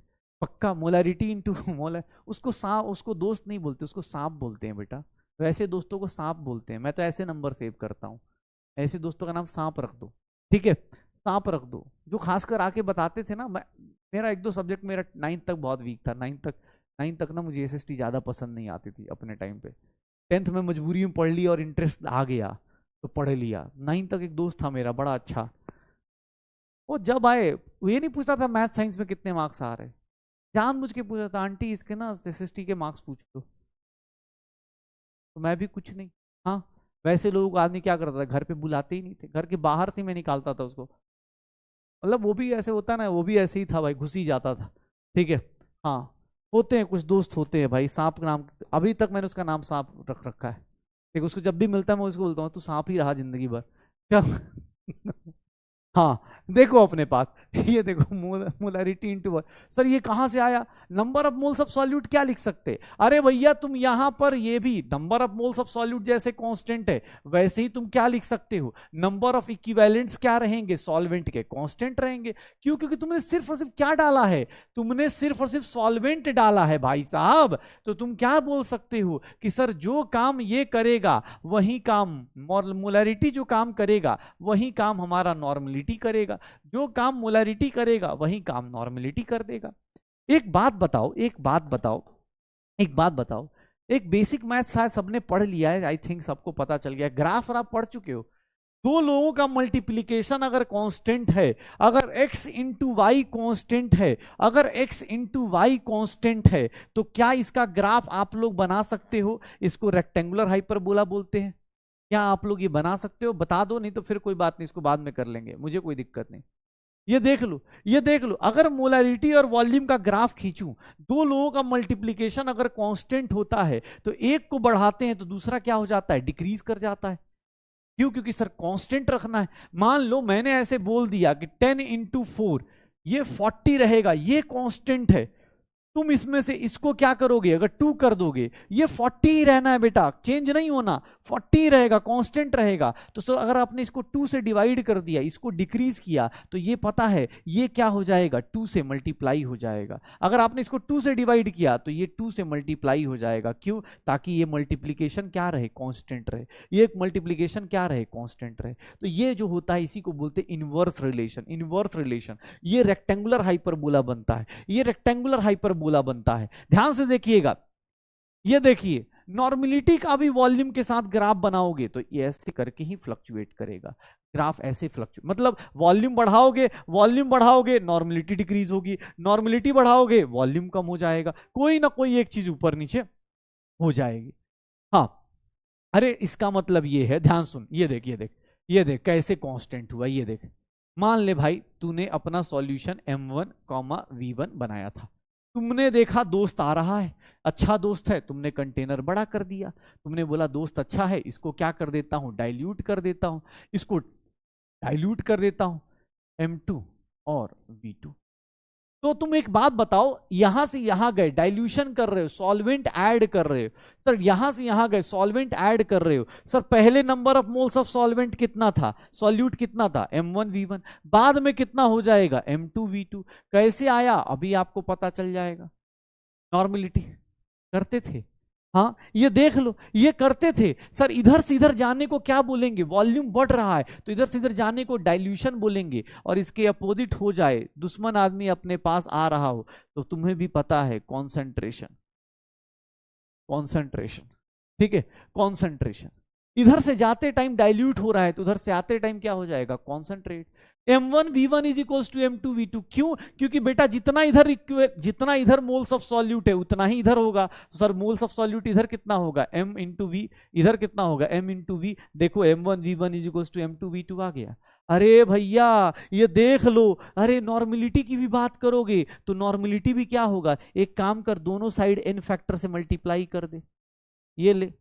ऐसे तो ऐसे भी समझ में आ जाएगा नॉर्मलिटी में भी, लेकिन तुझे बस ये देख m2 v2। Sir n factor into molarity क्या लिख देंगे? Normality n1 v1 is equals to n2 v2। मतलब जो फॉर्मूला तुम किसके लिए लगा रहे हो? मोलरिटी के लिए, वही फॉर्मूला किसके लिए लगा दोगे? नॉर्मलिटी के लिए भी लगा दोगे। तो तुम डाइल्यूट करो चाहे कॉन्सेंट्रेट करो, सर वहां पर एक चीज कॉमन रहेगी, क्या? m1 v1 is equals to m2 v2। Normality दी है तो n1 v1 is equals to n2 v2। पक्का हो जाएगा। डन। हाँ हाँ, एक बच्चे ने बहुत शानदार क्वेश्चन पूछा है, m और v क्या होता है? m और v बेटा, ये राज जो है ना बेटा, आपको 2 साल बाद बताएंगे हम, अब तो टाइम निकल गया। m और v जो होता है वो क्या होता है, ये बात आपको अब बाद में पता चलेगा। अभी के लिए आप जान जाओ, बस ऐसे ही मजे में लिख रहे हैं, ये पागल बच्चे हैं, ये टीचर पागल है। अगले दिन मिलो, अगले क्लास में मिलना, एकदम मजे में पढ़ाएंगे तुम्हें, टेंशन ही नहीं लेने देंगे तुम्हें। अगली क्लास भैया इतनी शानदार होगी ना, मजा आ जाएगा तुम्हें भी। एकदम नए बच्चों को उस दिन हम बुलाएंगे, तुम देखोगे उस दिन पहली ऐसी क्लास होगी जिसमें हम बोलेंगे आओ आओ आओ हमारे पास आओ। ड्रग्स दो वाला था ना, वैसे आओ आओ आओ, साइंस पढ़ो साइंस पढ़ो साइंस पढ़ो। उसमें भी 5 दिन बाद सब भागना चालू हो जाएंगे, क्योंकि फिर क्वेश्चन आ जाएगा, फिर चले जाएंगे। हाँ चलो, ये देखो, ये इनवर्स रिलेशन का ग्राफ होता है, इसको बढ़ाओगे ये। हाँ, अब आपका बेसिक मैथ्स अगर बहुत शानदार नहीं है तो आप देख लीजिएगा, मैं आपको क्वेश्चन दिखाता हूं। देखो बेटा, इसका फॉर्मूला आप ये यूज करो, क्वेश्चन दिखाता हूं, ये देखो। अ सॉल्यूशन ऑफ, देखना एक बार, a solution of 2m is, एक मिनट देखना, इज डाइल्यूटेड, डाइल्यूटेड मतलब वॉल्यूम बढ़ा दिया गया, diluted 10 times, what will be, ध्यान सुनिएगा, what will be its final molarity. Sir उसकी डाइल्यूशन के बाद की मोलैरिटी बताइए। सर वॉल्यूम तो दिया ही नहीं है। अरे भैया सोचो मत, ये देखो कैसे करोगे, सीखो पहले। सर मोलैरिटी कितनी है, सर 2m है। वॉल्यूम कितना है नहीं पता, तो v ले लें। सर बाद की मोलैरिटी निकालनी है, पहले की बाद की मोलैरिटी, वॉल्यूम कितना दिया है, डाइल्यूटेड 10 टाइम्स का मतलब क्या होता है, ध्यान सुनना, डाइल्यूटेड 10 टाइम्स का मतलब क्या हो गया कि शुरुआत का वॉल्यूम v है, तो बाद का वॉल्यूम कितना हो जाएगा 10 टाइम्स v, बाद का वॉल्यूम कितना हो जाएगा 10 टाइम्स v। सर मुझे नहीं पता वॉल्यूम शुरुआत में कितना है बाद का कितना है, मैंने शुरुआत का मान लिया x, तो ये कितना हो जाएगा 10x। मैंने शुरुआत का वॉल्यूम मान लिया v, तो बाद का कितना हो जाएगा 10v। वो लीटर में हो चाहे ml में हो, कोई फर्क नहीं पड़ता। ये देख लो sir, 2m into v is equals to m2 into क्या लिख दूं, 10v लिख दूं, v से v कैंसिल आउट, m2 की वैल्यू कितनी आ गई 2m/10, 0.2m लिख सकता हूं, देख लो। हाँ ये देखो अपने पास, देख रहे हो, यही करना है, इसी को बोलते हैं। अब डाइल्यूशन का मतलब ये हो गया। सर वॉल्यूम दिया है तो अच्छी बात है, नहीं दिया है तो मान लेना 10 टाइम्स मतलब क्या हो जाएगा, सर 10 टाइम्स कर दो उसको। इसको पता है, इसको एक करने का एक और तरीका था, इसको बोलने का एक और तरीका था, पता है क्या तरीका था, ये देख लो, पता है क्या तरीका था, इसको डायरेक्ट भी कर सकते थे। कैसे, आपको पता है कि वॉल्यूम 10 टाइम्स बढ़ा रहे हैं, आपको पता है कि मोलरिटी इनटू वॉल्यूम क्या होता है, कांस्टेंट। अगर आप इसको 10 टाइम्स मल्टीप्लाई कर रहे हैं तो मोलरिटी को आपको क्या करना पड़ेगा, 10 से डिवाइड करना पड़ेगा, मोलरिटी को 10 से डिवाइड करना पड़ेगा। कोई कैलकुलेशन नहीं, कुछ भी नहीं, आप सीधा सीधा आंसर लिख सकते थे। जितने से आप वॉल्यूम को चेंज करेंगे, जितने से आप वॉल्यूम को मल्टीप्लाई करेंगे, उतने से मोलरिटी डिवाइड हो जाएगी। अगर आपने इसको 5 टाइम्स कर दिया, अगर आपने इसको 5 टाइम्स कर दिया वॉल्यूम को, तो ये क्या हो जाएगा m/5। अगर आपने मोलरिटी को सर मतलब 6 टाइम्स कर दिया, तो वॉल्यूम कितना हो जाएगा, सर v/6 हो जाएगा। इनवर्स रिलेशन का मीनिंग यही होता है कि भैया आप कुछ भी चेंज करेंगे, अगर आप कुछ भी चेंज करेंगे तो उसके हिसाब से आंसर आता चला जाएगा, उसके हिसाब से आंसर आता चला जाएगा। हाँ हो जाएगा, श्योर हो, तो भैया यही है, इसी को बोलते हैं डाइल्यूशन, इसी को बोलते हैं मिक्सिंग। तो सर मिक्सिंग कह रहा हूं, कॉन्सेंट्रेशन। अगर मैं ऐसा लिख दूं, अच्छा कॉन्सेंट्रेशन में क्या होगा, अगला क्वेश्चन तो ऐसे ही कर सकते हो, ये देखो,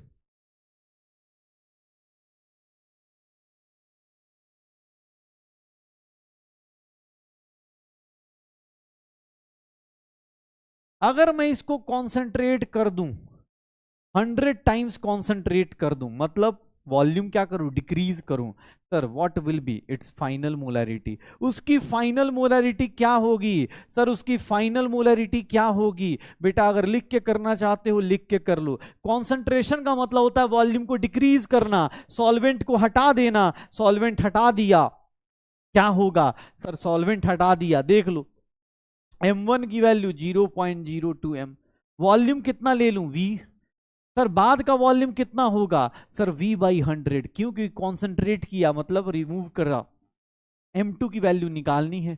तो सर इसको सॉल्व करेंगे, 0.02 इंटू 0.02 इंटू मतलब 0.02m इंटू वॉल्यूम, सर ये कितना हो गया v/100 इंटू m2 लिख दूं, सर ये v से v कैंसिल, m2 की वैल्यू कितनी आ गई 100 टाइम्स 0.02 आ गई, सर यही होगा 2m is the correct answer, 2m is the correct answer.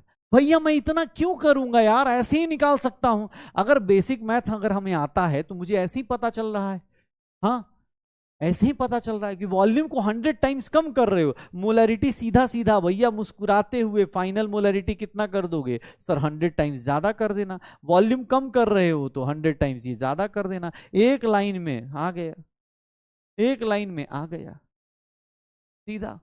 बाकी आपकी मर्जी है, ये तरीका करना है आप इस तरीके से करिए, मुझे कोई दिक्कत नहीं। लेकिन आपको एक चीज पता है कि भैया वॉल्यूम और मोलैरिटी एक दूसरे के इनवर्स चलते हैं। वॉल्यूम बढ़ाओगे मोलैरिटी कम होगी, मोलैरिटी बढ़ाओगे वॉल्यूम कम हो जाएगा। तो कर लेना, हो जाएगा सर। हाँ शुरू करें। हाँ बढ़िया। अब देखो मोलैरिटी हो गई, डाइल्यूशन हो गया, कॉन्सेंट्रेशन हो गया। डाइल्यूशन और कॉन्सेंट्रेशन में कुछ नहीं, सॉल्वेंट के साथ खेल रहे थे। डाइल्यूट करने का मतलब कि सर पानी डाल दिया, खूब सारा सॉल्वेंट डाल दिया। और कॉन्सेंट्रेशन का मतलब उसको खींच दिया, उसको कॉन्सेंट्रेशन का मतलब उसको खींच दिया, पानी निकाल दिया। अब एक चीज और हे भैया, ये देखिएगा,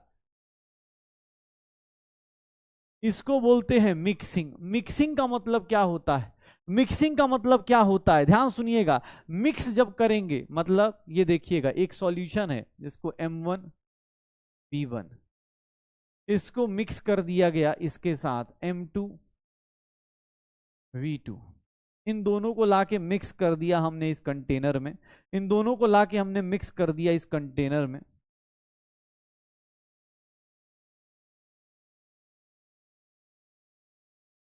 ऐसे मिक्स कर दिया। मिक्सिंग का मतलब क्या होता है, अरे आ जाएगा भाई, क्वेश्चन आ जाएगा, रुक जाओ, करा लेने दो, पढ़ लेने दो, ठीक है। हाँ पढ़ लेने दो फिर पता चलेगा, अभी रुक जाओ। ये देखो वॉल्यूम ऑफ मिक्सचर क्या हो सकता है sir, volume of mixture can be of 2 times. मतलब वॉल्यूम ऑफ मिक्सचर क्या होता है, volume of mixture V1 plus V2 हो जाता है इन जनरल। मतलब 90% केस में आप देखोगे यही होता है, दोनों को मिक्स करते नॉर्मल मिक्स हो जाता है। लेकिन कभी कभी एग्जाम हॉल में क्या किया जाता है कि सर कुछ और भी डाल दिया जाता है। मतलब सर कभी कभी वॉल्यूम ऑफ सॉल्वेंट, मतलब कुछ और भी सॉल्वेंट ऐड कर दिया जाता है, सॉल्यूशन का वॉल्यूम कुछ और बना दिया जाता है। याद रखना है जब भी क्वेश्चन पढ़ोगे ध्यान से देखना, अगर कुछ मिक्स नहीं कर रहा तब तो आप नॉर्मल V1 प्लस V2 ले लोगे, नॉर्मल V1 प्लस V2 ले लोगे। लेकिन नॉर्मल V1 प्लस V2 ले लोगे, ठीक है, नॉर्मल V1 प्लस V2 ले लोगे।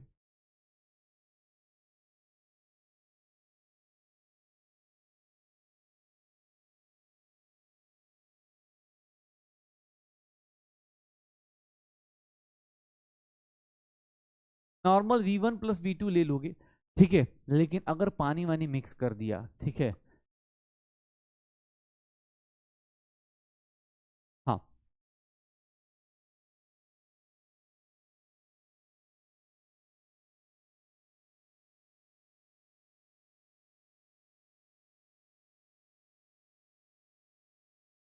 इतने भोले स्पैमर होते हैं ना, इतने भोले से मतलब मासूम, वो ऐसे लिखते हैं ना जैसे मतलब उनकी बात मैं मान लूंगा। बोलते हैं सर बस बंद कर दीजिए। हाँ बेटा एक काम करो ना, देखो मैं तुम्हें कितनी बार बोला, एक देखो उधर साइड में एरो होगा, मैं एक जादू दिखाऊंगा, एकदम देखोगे मेरी आवाज शकल सब गायब हो जाएगी। एक बार ऐसे क्लिक करो ना ऊपर, एक बार क्लिक कर दो, और उसके बाद ना एक बार मोबाइल अगर ऐसा वाला होगा ना तो उसके नीचे एक वैसे बना होगा, उसको दबा देना, एकदम सब शांति आ जाएगी, जिंदगी शांत हो जाए। इतना दिमाग सब जाम हो गया, तो जाम हो गया तो भाई ऐसे लग रहा है जैसे मुझे एग्जाम देना है। पैसे तुमने दिए भाई, पैसे दिए, तमाशा पे तो देखो कुछ कुछ, कोई मूवी देखते हैं ना कभी कोई नहीं समझ में आती तो वैसे ही है, पढ़ना तो पड़ेगा ना भाई, ऐसे मासूमियत के साथ की सर छुट्टी किस बात की। हाँ दिमाग लगाना पड़ रहा है, ऐसे थोड़ी ना होता है भाई। चलो देखो, वॉल्यूम ऑफ मिक्सचर दो केस में आते हैं, वॉल्यूम ऑफ मिक्सचर दो केस में आते हैं। क्या है तो सर यहां पर ये देखो सर, एक तो नॉर्मल केस में नॉर्मली आपको यही मिलेगा, लेकिन कभी कभी ये पानी वानी ऐड कर देगा। ये मिक्सिंग में क्या कॉन्सेप्ट लगाएंगे, मिक्सिंग में क्या कॉन्सेप्ट लगता है, ध्यान सुनिएगा, मिक्सिंग में क्या कॉन्सेप्ट लगता है। मिक्सिंग में जो लोग कॉन्सेप्ट लगाना चाहते हैं ये ध्यान से देखिएगा। मिक्सिंग में मोलरिटी ऑफ मिक्सचर जब निकालने जाएंगे तो वो कैसे निकलता है। सर मैं एक सीधा सा बात बोल दूं कि जितना number of moles of solute mixture के अंदर होगा, मिक्सिंग में आप क्या करोगे, या तो सॉल्वेंट ऐड कर सकते हो, उसके अलावा कुछ नहीं, तो N1 प्लस N2 लिख सकता हूं। मतलब molarity of mixture into v mixture is equals to M1V1 plus M2V2, ऐसा लिख सकता हूं।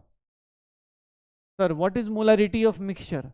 क्योंकि सर नंबर ऑफ मोल्स इसके अंदर जो आया होगा इन्हीं दोनों के कारण आया होगा ना, तो बस उसी का यूज करा मैंने। इसके अंदर जो सॉल्यूट के मोल्स हैं वो इसके प्लस इसके होंगे, उसी का यूज कर दिया और मैं ऐसे फॉर्मूला बना दूंगा M1V1 plus M2V2 divided by V mixture हो जाएगा, डिवाइडेड बाई V मिक्सचर हो जाएगा। तो मोलैरिटी ऑफ मिक्सचर ऐसे निकालते हैं, मोलैरिटी ऑफ मिक्सचर ऐसे निकालते हैं, मोलैरिटी ऑफ मिक्सचर ऐसे हो जाते हैं, मोलैरिटी ऑफ मिक्सचर ऐसे हो जाते हैं।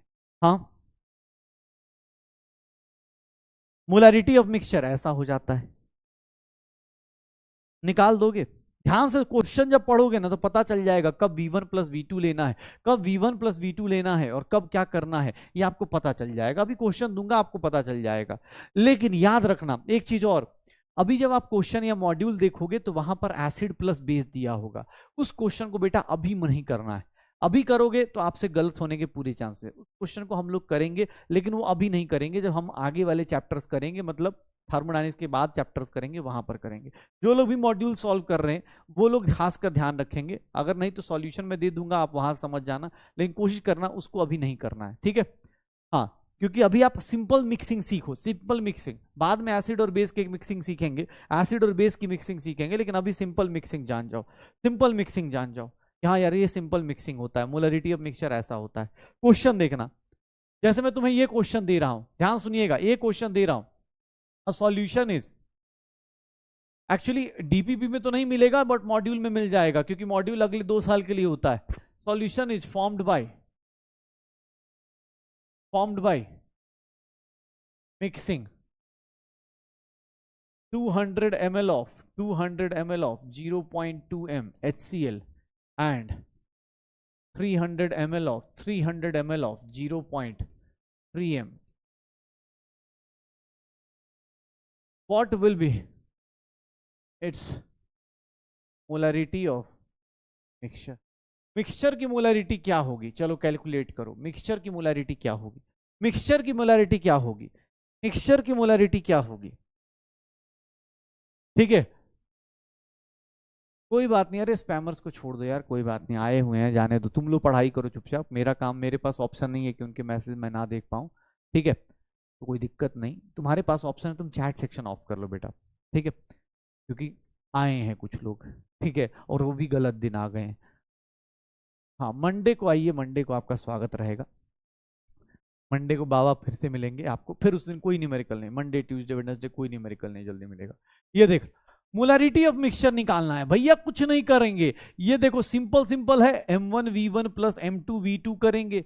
अच्छा कोई बोले कि सर इसमें ना आप ऐसे क्यों नहीं ले रहे, वॉल्यूम मिलीलीटर में लेके लीटर में लें, बताऊं एक राज की बात बताऊं, एक राज की बात बताऊं, ध्यान सुनना, राज की बात क्या है कि सर ऊपर और नीचे दोनों साइड वॉल्यूम है तो कोई दिक्कत नहीं, आप वॉल्यूम ml में ले लो, लास्ट नीचे का वॉल्यूम ml में लिख देना, यूनिट की टेंशन खत्म हो जाएगी, आपको यूनिट की टेंशन लेनी ही नहीं पड़ेगी कि सर यूनिट भी चेक करना है, क्यों, क्योंकि सर ऊपर नीचे दोनों साइड वॉल्यूम है, अपने आप यूनिट डायमेंशन से चेक करोगे आपका यूनिट कैंसिल आउट हो जाएगा, तो आपको दिक्कत है ही नहीं। 40 प्लस 90 प्लस कितना हो गया 500, 130 बाई 500,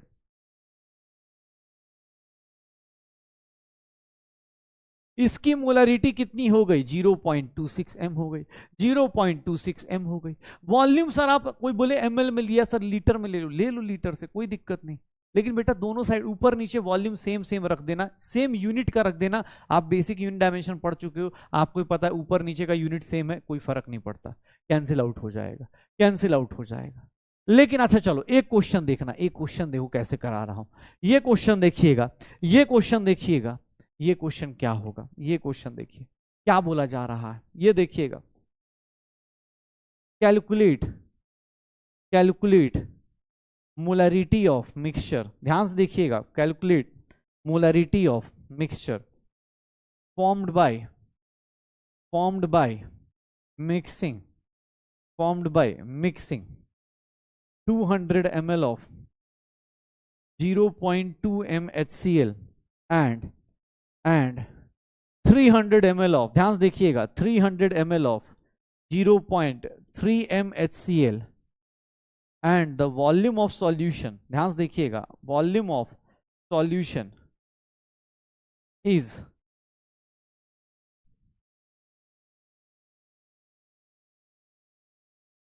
देख, अगर वॉल्यूम ऑफ सॉल्यूशन को 1 लीटर बना दिया, 1 लीटर बना दिया, अब कैलकुलेट करो मोलैरिटी ऑफ मिक्सचर, अब कैलकुलेट करो, अब कैलकुलेट करो मोलैरिटी ऑफ मिक्सचर, अब कैलकुलेट करके देखो। सर इसको मिक्स कर रहे हैं, इसको मिक्स कर रहे हैं, लेकिन लेकिन सर अब की बार volume of solution is made up to 1 litre, इसका मीनिंग क्या होगा? कैलकुलेट करो, ध्यान सुनना अपने पास।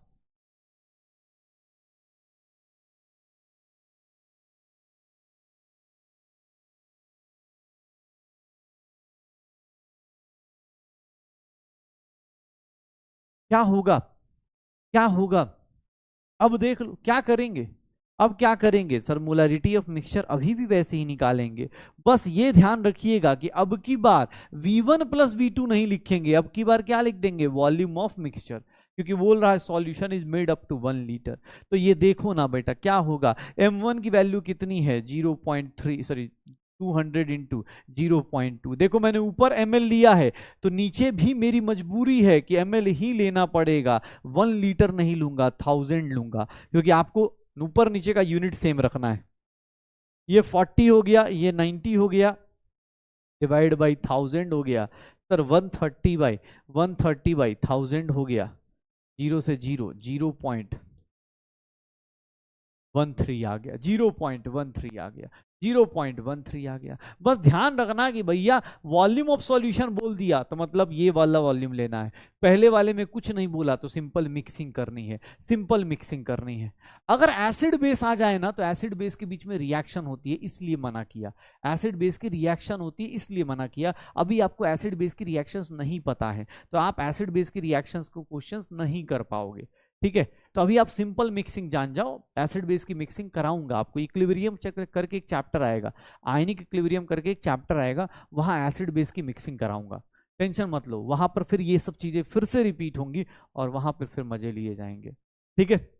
चलो, मुझे ये पता चल गया, मिक्सिंग हो गया, डाइल्यूशन हो गया, मिक्सिंग हो गया, डाइल्यूशन हो गया, कहाँ गया, मिक्सिंग हो गया, डाइल्यूशन हो गया। चलो इस क्वेश्चन का आंसर दे ही दो यार,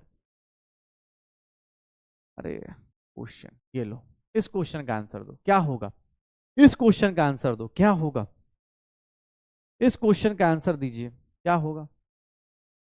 ध्यान से पढ़िएगा, यहां एक ट्रैप है, यहां एक ट्रैप है, मैं बस हाईलाइट कर देता हूं, ये फाइनल वॉल्यूम नहीं पूछ रहा है, बस एक ट्रैप बता देता हूं, फाइनल वॉल्यूम नहीं पूछ रहा है, फाइनल वॉल्यूम पूछता तो अलग कहानी थी, ये पूछ रहा है कितना पानी ऐड करोगे, कहानी कुछ और है, जल्दी, कहानी कुछ और है, ये इसके पीछे का राज कुछ और है।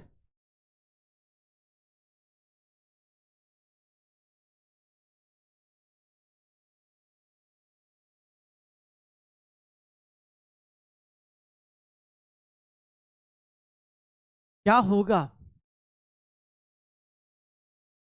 M1V1 is equals to M2V2 लगाऊंगा, तो सर मोलरिटी पहले कितना है, वॉल्यूम 100 है, 0.5, बाद की मोलरिटी कितनी है, 0.1, तो सर वॉल्यूम निकालना है, वॉल्यूम कितना आया, तो सर सीधा सीधा दिख रहा है, मोलरिटी को 5 से डिवाइड कर रहे हो तो वॉल्यूम 5 टाइम्स ज्यादा हो जाएगा, लेकिन चलो कोई नहीं, हम ऐसे करेंगे, ये 5 हो गया और ये कितना हो गया, 500 ml। याद रखिएगा गलती से भी 500 टिक नहीं करना है, क्यों, क्योंकि बेटा ये फाइनल वॉल्यूम है, फाइनल वॉल्यूम नहीं पूछ रहा, एग्जाम हॉल में क्वेश्चन में लिखा है कि सर शुरुआत का आपका वॉल्यूम कितना है 100, बाद में कितना हो गया 500, तो सर वाटर कितना ऐड किया आपने, पानी कितना ऐड किया, तो सर शुरुआत में कितना था 100, बाद में कितना 500, तो आपने पानी कितना ऐड किया 500 सेंटीमीटर क्यूब, 400 सेंटीमीटर क्यूब, तो मेरा करेक्ट आंसर क्या आ जाएगा, बी, करेक्ट आंसर क्या आ जाएगा, बी। बहुत बढ़िया यार, फंसे नहीं तुम लोग, हाँ समझ गए, समझदार निकले, हाँ समझदार निकल गए। देखो हो जाएगा, पक्का, डन, तो देखो मोलारिटी, नॉर्मलिटी, पूरी की पूरी कॉन्सेंट्रेशन टर्म, पूरी की पूरी कॉन्सेंट्रेशन टर्म, पूरी की पूरी कॉन्सेंट्रेशन टर्म्स हम लोगों ने कर लिया है। एक कॉन्सेंट्रेशन टर्म आप कहीं पढ़ने को आपको कहीं मिल जाए, ऐसे बस नाम से ही उसका नाम बता देता हूं, ये फॉर्मेलिटी है। फॉर्मेलिटी सर एफ से डिनोट करे कहीं पर तो बस समझ जाना जो इसका नाम है वही काम इसका है। Formality is nothing sir, it is molarity of ionic compounds, it is molarity of ionic compounds। Ionic compounds की मोलारिटी को ही नाम देते हैं फॉर्मेलिटी। इसके अलावा नहीं जानना, इसके अलावा आपको कुछ नहीं जानना। Formality is nothing molarity of ionic compounds. तो ये एक छोटी छोटी चीजें आप ऐड कर लीजिएगा, हो गया। आप आराम से इसको ऐड कर सकते हैं, कोई दिक्कत नहीं। हाँ हो जाएगा, ठीक है, हो जाएगा। Formality is nothing molarity of ionic compound. तो सारे के सारे कॉन्सेंट्रेशन टर्म्स, सारे के सारे कॉन्सेंट्रेशन टर्म्स आपको मेजर जो बार बार रिवाइज करने हैं ना बेटा, ये देखिए स्ट्रेंथ हो गया, मोलारिटी हो गई, मोलालिटी हो गई, मोलारिटी हो गई, ये वाले जो टर्म्स है ना ये बार बार रिवाइज करने हैं। मोलारिटी हो गई, स्ट्रेंथ हो गया, मोलालिटी, मोलारिटी, और क्या हो गया, एक और था ना यार, मोलारिटी, मोलालिटी और नॉर्मलिटी। एंड ये फॉर्मेलिटी भी पकड़ लो, फॉर्मेलिटी है कुछ ऐसा है नहीं, लेकिन हाँ ये मेजर 4-5 टर्म्स हैं जिनको आपको ध्यान रखना है। मोल फ्रैक्शन भी लिख देता हूं, मोल फ्रैक्शन भी लिख देता हूं। ये जो टर्म्स है ना इनका बार बार रिवीजन करना है, ये रिवीजन बार बार चाहिए, ये रिवीजन बार बार चाहिए, ये रिवीजन बार बार चाहिए, पक्का। अब एक लास्ट क्वेश्चन जिसमें आपकी जिंदगी बर्बाद करने वाला हूं, कैसे, देखो आपकी जिंदगी कैसे बर्बाद होने वाली है ये देखिएगा। एएमयू की डेफिनेशन हमने शायद पढ़ी थी क्या? एएमयू की डेफिनेशन हम लोग क्या बोलते हैं, एएमयू कहां से आया, ध्यान सुनना। एएमयू कैसे आया, एएमयू कैसे आया? एटॉमिक मास यूनिट पढ़ा था हम लोगों ने, एटॉमिक मास यूनिट पढ़ा था, एटॉमिक मास यूनिट पढ़ा था। समरी लेक्चर बेटा सैटरडे को शायद आ जाएगा, सैटरडे या संडे को समरी लेक्चर आ जाएगा, ध्यान सुनना। एएमयू पढ़ा था। अब छोटे छोटे कॉन्सेप्ट है उसमें, सारी सारी चीजें बर्बाद करने वाली और कुछ नहीं। एएमयू क्या होता है? तो सर एएमयू को बोलते हैं कि इट इज डिफाइंड है, ध्यान सुनना। एएमयू को क्या डिफाइन करते हैं? अब इतना लाइन, इतना नंबर लाइन लिखने की जरूरत नहीं, आपको पता है, ये एनसीईआरटी में दिया हुआ है तो पता होना चाहिए। Mass of one AMU, AMU को हम लोग क्या बोलते हैं? 1/एवोगाड्रो नंबर, 1/एवोगाड्रो, यही बोलते हैं शायद, ये सब चीजें। एक बात बताओ, एक बात बताओ, अगर मैं सामने वाले ने सोच लिया कि भैया मुझे बर्बाद करना है, मतलब ध्यान सुना, एक सिंपल सा कॉन्सेप्ट बताता हूं, ये देखो। 1 AMU को हम लोग लिखते थे मास ऑफ प्रोटॉन, ऐसे ही लिखते थे ना, मास ऑफ प्रोटॉन या फिर मास ऑफ न्यूट्रॉन, ऐसे लिखते थे। तो अगर मैं पूछता था भाई साहब नाइट्रोजन के एक एटम का मास बताइए, नाइट्रोजन के एक एटम का मास बताइए, तो आपने क्या बोला था मुझे? नाइट्रोजन के एक एटम का मास कितना हो जाएगा? सर 14। AMU क्यों लगाया था? क्योंकि एक्चुअली नाइट्रोजन के एक एटम का मास कितना था? 14 MP। तो सर 14 टाइम्स आपने क्या लगा दिया था? AMU लगा दिया था। 14 टाइम्स आपने क्या लगा दिया था? AMU लगा दिया था। ध्यान सुनना बेटा, बहुत अच्छा कॉन्सेप्ट है। हाँ बेटा, अब सारी सारी वही चीजें, आज मैं बार बार क्यों बोल रहा हूँ, क्योंकि मुझे ही पता है ये चीजें कैच करने के लिए अपने को हिम्मत चाहिए। मैंने आपको बोला कि एम, ये डेफिनेशन थी, हमने बड़ी खुशी खुशी पढ़ा, लेकिन अगर मैं इस डेफिनेशन को चेंज कर दूं तो क्या होगा? नाइट्रोजन का मास कैसे चेंज होगा? सर ये नाइट्रोजन का मास तो इतना ही रहेगा, ये कैसे चेंज होगा, ये कैसे चेंज होगा? इसकी कहानी हमें जाननी चाहिए, इसकी कहानी हमें जाननी चाहिए। कैसे? ध्यान सुना, मैंने बोला नॉर्मली इन जनरल ये 1 AMU is nothing 1/MP, mass of proton होता है, तो आपने ऐसे लिख दिया। लेकिन एक बात बताओ, ये देखना, if 1 AMU is defined as, 1 AMU को कैसे डिफाइन कर दिया? 1 AMU इज डिफाइंड एज, ध्यान सुनना, 1, अब ये क्वेश्चन ध्यान सुनना, 1 AMU is defined as 1/6 of, 1/6 of mass of one atom of C12, what will be the mass of one atom of nitrogen on this, in this AMU term, in this scale या AMU scale? इस scale में nitrogen का मास कितना होगा। ध्यान सुनना, बहुत important है, बहुत इंपॉर्टेंट है, सुनना एक बार, ध्यान सुनना अपने पास।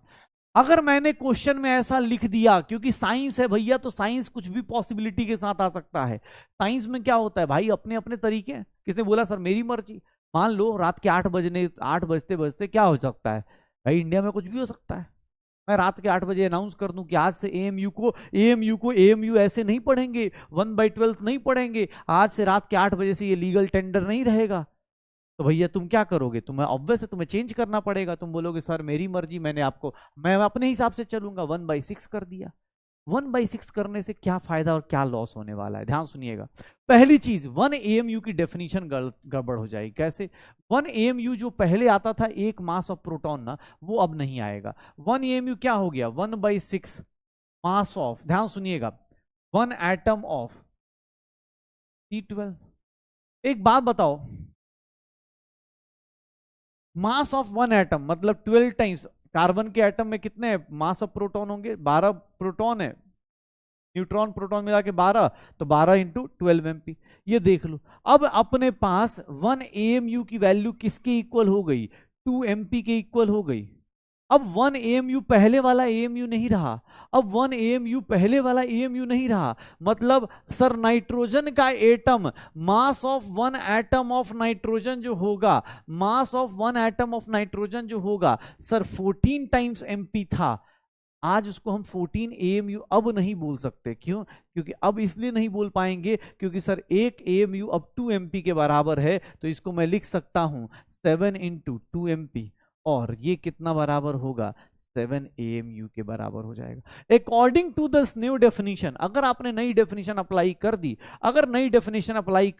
अगर आपने नई, देखो पुरानी डेफिनेशन सबको पता है, ये डेफिनेशन तो हम सब लोग जानते हैं ना कि 1 AMU MP होता है। कैसे सर, 1 AMU क्या लिखेंगे, 1/12, 12 टाइम्स MP, 12 कैंसिल, MP के इक्वल हो गया। सर ये चीज तो हमको पता था, लेकिन एग्जाम हॉल में ऐसे मजे ले सकता है कि सर मैं इसको चेंज कर दूं तो क्या होगा। याद रखना, नाइट्रोजन का एटम का मास तो वही रहता है, ऐसा थोड़ी ना है कि, एक बात बताओ, जैसे मेरा मास यहां पर मान लो अर्थ पे मैं काउंट कर रहा हूं, तो मेरा मास मान लो मैंने 90 मान लिया कि मेरा मास 90 kg है, मेरा मास 90 kg है। मैं चांद पे चला जाऊं तो चांद पे मेरा मास कितना आएगा, 15 kg। वेट कितना आएगा, 50। मास यहाँ पे मेरा कितना है, मेरा वेट यहाँ पे 90 kg, वहां पर कितना हो जाएगा, 15 kg।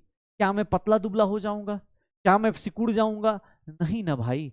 क्या किया मैंने, मैं वही रहा। अदरवाइज पतले होने के लिए लोग क्या करते, चले जाते, इलॉन मस्क के पास लाइन लगी होती मोटे लोगों की कि चलो भाई मार्स पे जाके चले जाओ, विदिन सेकंड वजन घटाएं, ऐसा नहीं होता। वहां पर जाएंगे तो क्या हो जाएगा, हमारा ग्रेविटेशनल फोर्स वीक हो जाता है। अगर मैं मून पे चला जाऊं, अरे भाई मून पे चला जाऊं, चांद पे चला जाऊं, तो चांद पे जाके क्या हो जाएगा, चांद पे जाऊंगा तो G/6 लगता है। चांद पे गया तो चांद पे मेरा ग्रेविटेशनल फोर्स G/6 हो जाता है। तो मैं चांद पे जाऊंगा तो वहां ग्रेविटेशनल फोर्स क्या हो जाएगा, कम हो जाएगा। तो हम लोग क्या करेंगे, ऑब्वियस वहां जाएंगे, 90 kg के आदमी को 15 kg आएगा, बोलेगा भाई बहुत सही। वजन घटाने की ये टेक्निक भी चलती है।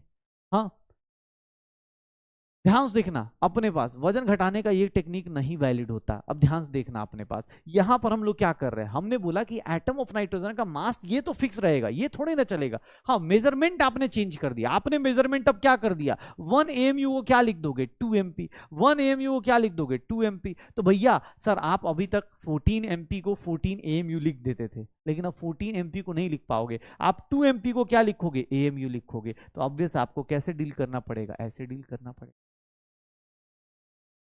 अबे मास अलग अलग स्केल पे तो हो ही सकता है ना, एक बोल रहा मास चेंज नहीं होता, वो मुझे ही पता है मास चेंज नहीं होता, मैं ऐसा ही रहूंगा। लेकिन आज से मैं एक बात बता, मैं अपनी क्लास में एक रूल लगा दूं कि भैया आज से 2 kg को 1 kg बोलेंगे, तो मेरा मास सीधा आधा हो जाएगा ना। स्केल चेंज कर दिया, मेरी मर्जी, माई लाइफ माई रूल्स। हाँ, मैं अपनी मर्जी के हिसाब से चेंज नहीं कर सकता। मैं भी तो ये डायलॉग बोल सकता हूं, मैं बोल दूं कि आज से 8 बजे को 8 बजे नहीं 7 बजे काउंट करेंगे, हो गया, ठीक है। अरे भाई कुछ मास चेंज नहीं करता, वो तो हमें ही पता है मास चेंज नहीं करेगा। ये देख, ये मॉड्यूल का क्वेश्चन तुझे मिल जाएगा। यहां पर क्या कर रहा है, चल इसको अटेम्प्ट करके देख, मॉड्यूल का क्वेश्चन है, अटेम्प्ट करके देखो क्या करोगे। क्या करोगे सर? 1 AMU को पहले डिफाइन करो। 1 AMU को 1/5 ऑफ 12 MP लिखना पड़ेगा, क्योंकि एटम, एक एटम कार्बन 12 का, तो ये कितना हो गया? 1 AMU की वैल्यू 12 टाइम्स 5 MP होगी। Sir mass of nitrogen atom कितना होता है? मास ऑफ नाइट्रोजन एटम कितना होता है? सर नाइट्रोजन एटम का मास सर 14 MP होता है। किसी ने पूछा नहीं सर AMU में बताओ। AMU में कैसे निकालूंगा? तो AMU में मास कैसे आएगा सर? इसको किससे डिवाइड करूंगा? 1 AMU से डिवाइड कर, 1 AMU से डिवाइड करूंगा, MP से MP चला गया, 14 इंटू 5 अपॉन 12 आ गया, 70/12 आ गया। AMU स्केल में कितना हो जाएगा? AMU स्केल में कितना हो जाएगा? आपका अपना मास कितना है ये फिक्स रहेगा, ये चेंज नहीं होगा। हाँ आपने AMU की डेफिनेशन गलत कर दी, AMU की डेफिनेशन चेंज कर दी तो कोई दिक्कत नहीं, AMU की वैल्यू चेंज हो जाएगी, कोई दिक्कत नहीं। AMU से डिवाइड कर दे भाई, AMU से डिवाइड कर दे, AMU से AMU डिवाइड हो जाएगा। कितना आंसर आ जाएगा सर? ये कितना आ जाएगा? 70/12, 5.834। मास चेंज नहीं होगा, ऑब्वियस मास तो उतना ही रहेगा, मैं उतना ही रहूंगा, लेकिन हाँ मैं चांद पे गया तो मैं एकदम 15 kg का हो जाऊंगा। कैसे? ये राज ग्रेविटेशन का है, ये राज ग्रेविटेशन का है। सिमिलर ये उतना ही रहेगा, बस आपने मास ऑफ प्रोटॉन जो था पहले AMU 1 प्रोटॉन के इक्वल था, अब AMU 1 प्रोटॉन के इक्वल नहीं रहा, तो कोई बात नहीं, बदल गया इंसान, बदल जाने दो, हम अपना स्केल चेंज कर लेंगे, हम अपना स्केल चेंज कर लेंगे। अगर एक ये क्वेश्चन देखना, अब ये क्वेश्चन ध्यान सुनना, यहां पर क्या बोल रहा है कि सर AMU की वैल्यू चेंज कर दो। भैया उससे मुझे फर्क नहीं पड़ेगा। किसको फर्क नहीं पड़ेगा? मास को फर्क नहीं पड़ेगा। क्यों? क्योंकि भाई एक मोल का मास तो उतना ही रहता है ना। अगर मैं एक मोल का मास चेंज कर दूं, मतलब अगर कहीं ऐसा मोल की डेफिनेशन चेंज करता तो मोल की डेफिनेशन चेंज करने से मेरे पे फर्क पड़ता, बट इससे क्या फर्क पड़ेगा? 1/12 के बदले 1/24 कर लो, उससे क्या फर्क पड़ रहा है? मेरा मास क्या रहेगा? रिमेन्स अनचेंज रहेगा, हमेशा अनचेंज रहेगा। क्यों? क्योंकि सर एक मोल का मास, जब तक आप सामने वाली की डेफिनेशन चेंज नहीं करोगे तब तक आपको टेंशन नहीं है। आप AMU की डेफिनेशन चेंज करोगे, उससे मुझे मोल का क्या लेना देना? मोल तो अपना मस्त रहेगा, मोल अपना मस्त रहेगा। AMU को चेंज करोगे तो AMU में फर्क पड़ेगा। इस क्वेश्चन में क्या चेंज किया तुमने? इस क्वेश्चन को क्या चेंज किया? AMU की डेफिनेशन चेंज करी, तो तुमने मेरे से पूछा what will be the atomic mass of nitrogen in AMU, तो मैंने AMU के कारण चेंजेस किए। अब तुम AMU को चेंज करोगे, उससे कोई बोले कि सर मतलब हम सर एक काम करते हैं, हम एक क्वेश्चन पूछते हैं आपसे, बताइएगा सर अगर हम अपना कॉपी चेंज कर ले तो क्या होगा? इससे कौन गवर्नमेंट बनाएगा इंडिया में, पता चल जाएगा। इसका कोई लॉजिक है? कोई लॉजिक नहीं है ना। सिमिलरली भाई तुम AMU की डेफिनेशन चेंज करोगे तो उसके मोल का कोई फर्क नहीं पड़ने वाला, मोल सेम रहेगा। लेकिन हाँ AMU का डेफिनेशन चेंज करोगे तो मोल को कोई फर्क नहीं पड़ेगा, मोल की डेफिनेशन चेंज करोगे तो मोल की फर्क पड़ जाएगा। मोल का डेफिनेशन चेंज करो। MP क्या होता है? MP क्या होता है? MP होता है बेटा। MP आजकल एक जोक आता है, MP क्या नाम है? MP sir Mohan Pal. कितना पढ़े हो? Matric pass sir. क्या प्रॉब्लम है? Money problem sir. ऐसी MP पूछ रहा है, MP क्या है? हाँ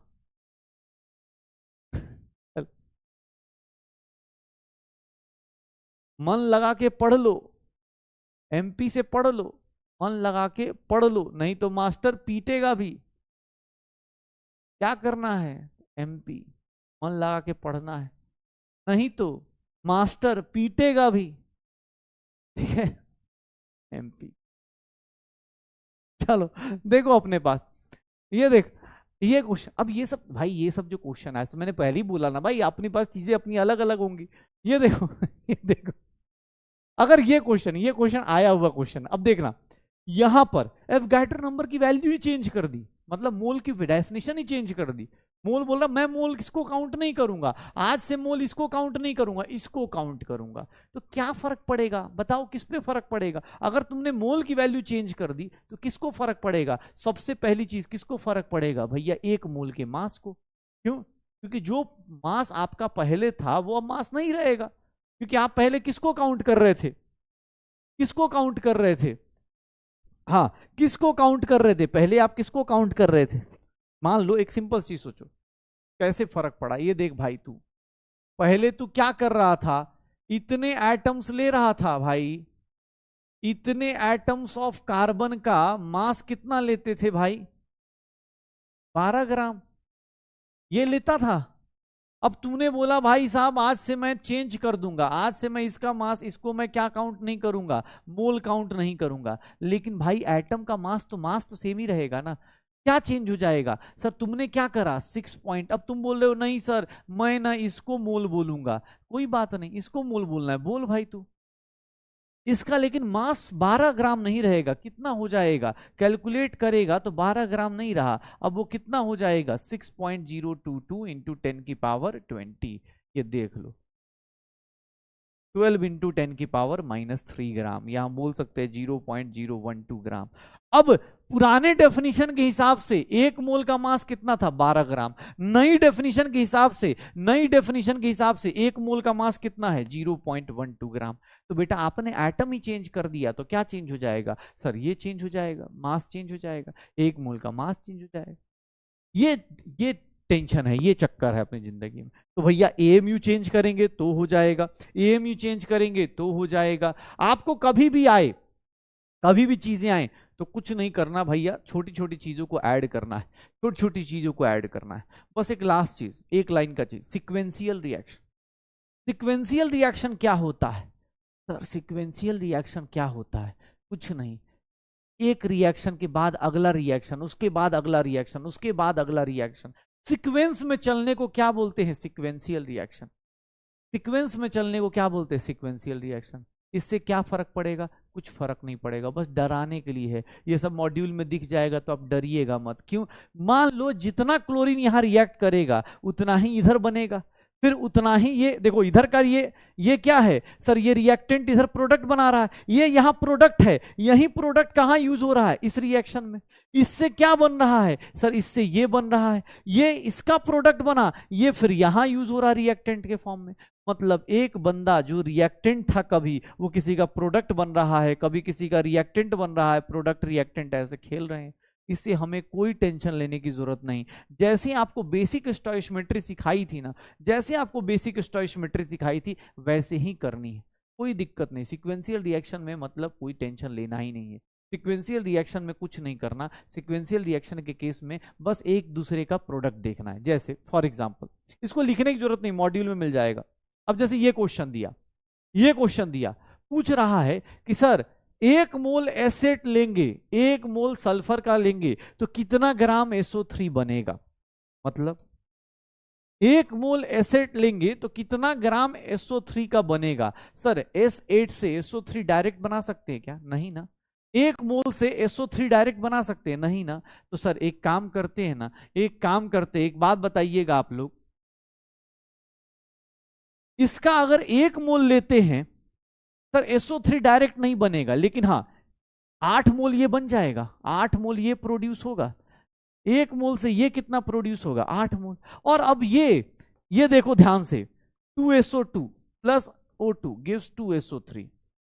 अब देख लो इसके 2 मोल से इसके कितने बन रहे हैं 2 मोल।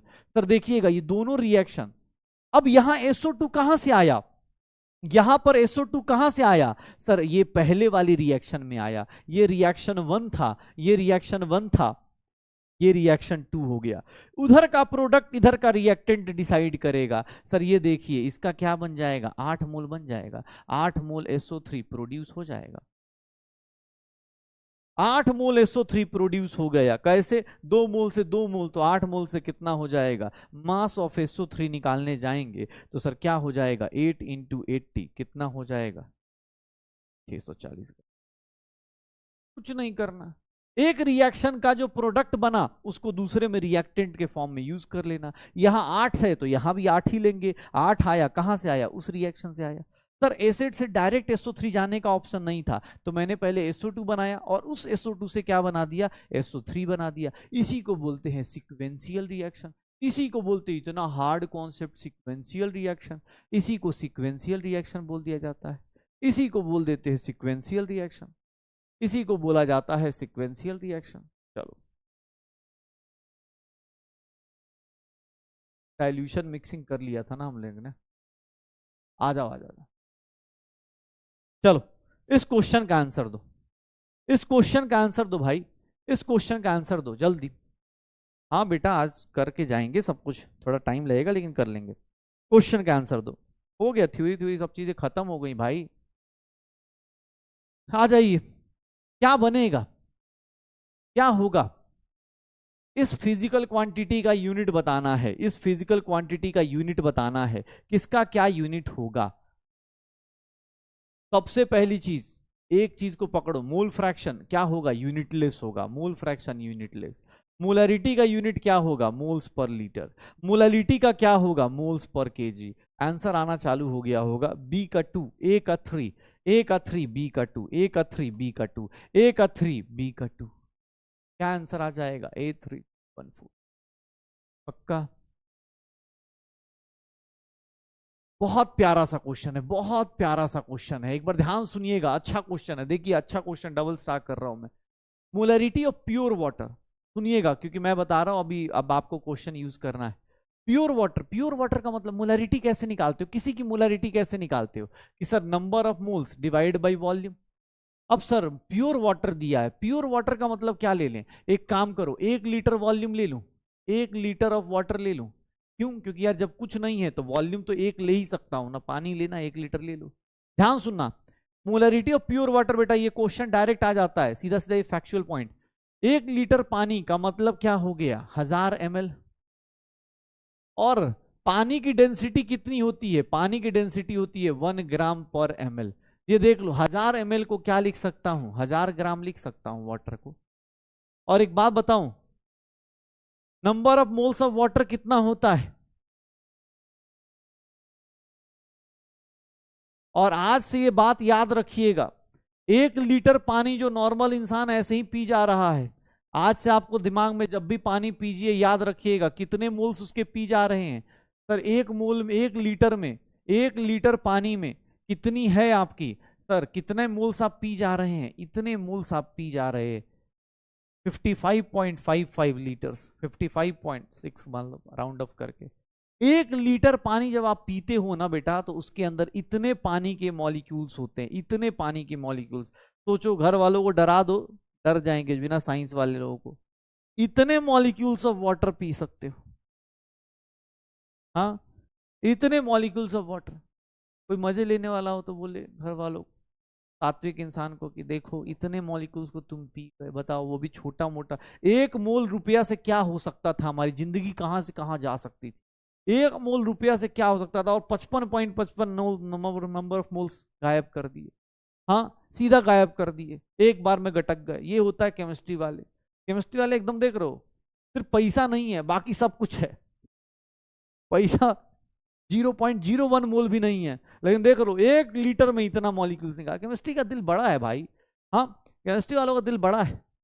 चलो, ये भी बड़ा प्यारा सा क्वेश्चन है, कल शॉर्टकट सिखाया था, देखते हैं कैसे यूज करते हो। कल शॉर्टकट सिखा दिया था, मोलरिटी और वॉल्यूम का रिलेशन बताया था। जल्दी जल्दी जल्दी, क्या करोगे, याद करो मोलरिटी क्या फॉर्मूला। सर मोलरिटी तो दिया ही नहीं है। अरे भैया, मोलरिटी देने का तरीका, अंदाज अलग है। कैसे, ये देखो, इसको क्या बोलते थे, मोल्स पर लीटर को क्या बोलते थे, मोलरिटी ही तो बोलते थे। तो सर ये कितना हो गया, 15.44। 10 टाइम्स एक्स की वैल्यू कितनी है, सर कितना है, 69%। डेंसिटी नहीं पता। HNO3, ये नाइट्रिक एसिड होता है, नाइट्रिक एसिड का मोलर मास 1 + 14 + 48, 63।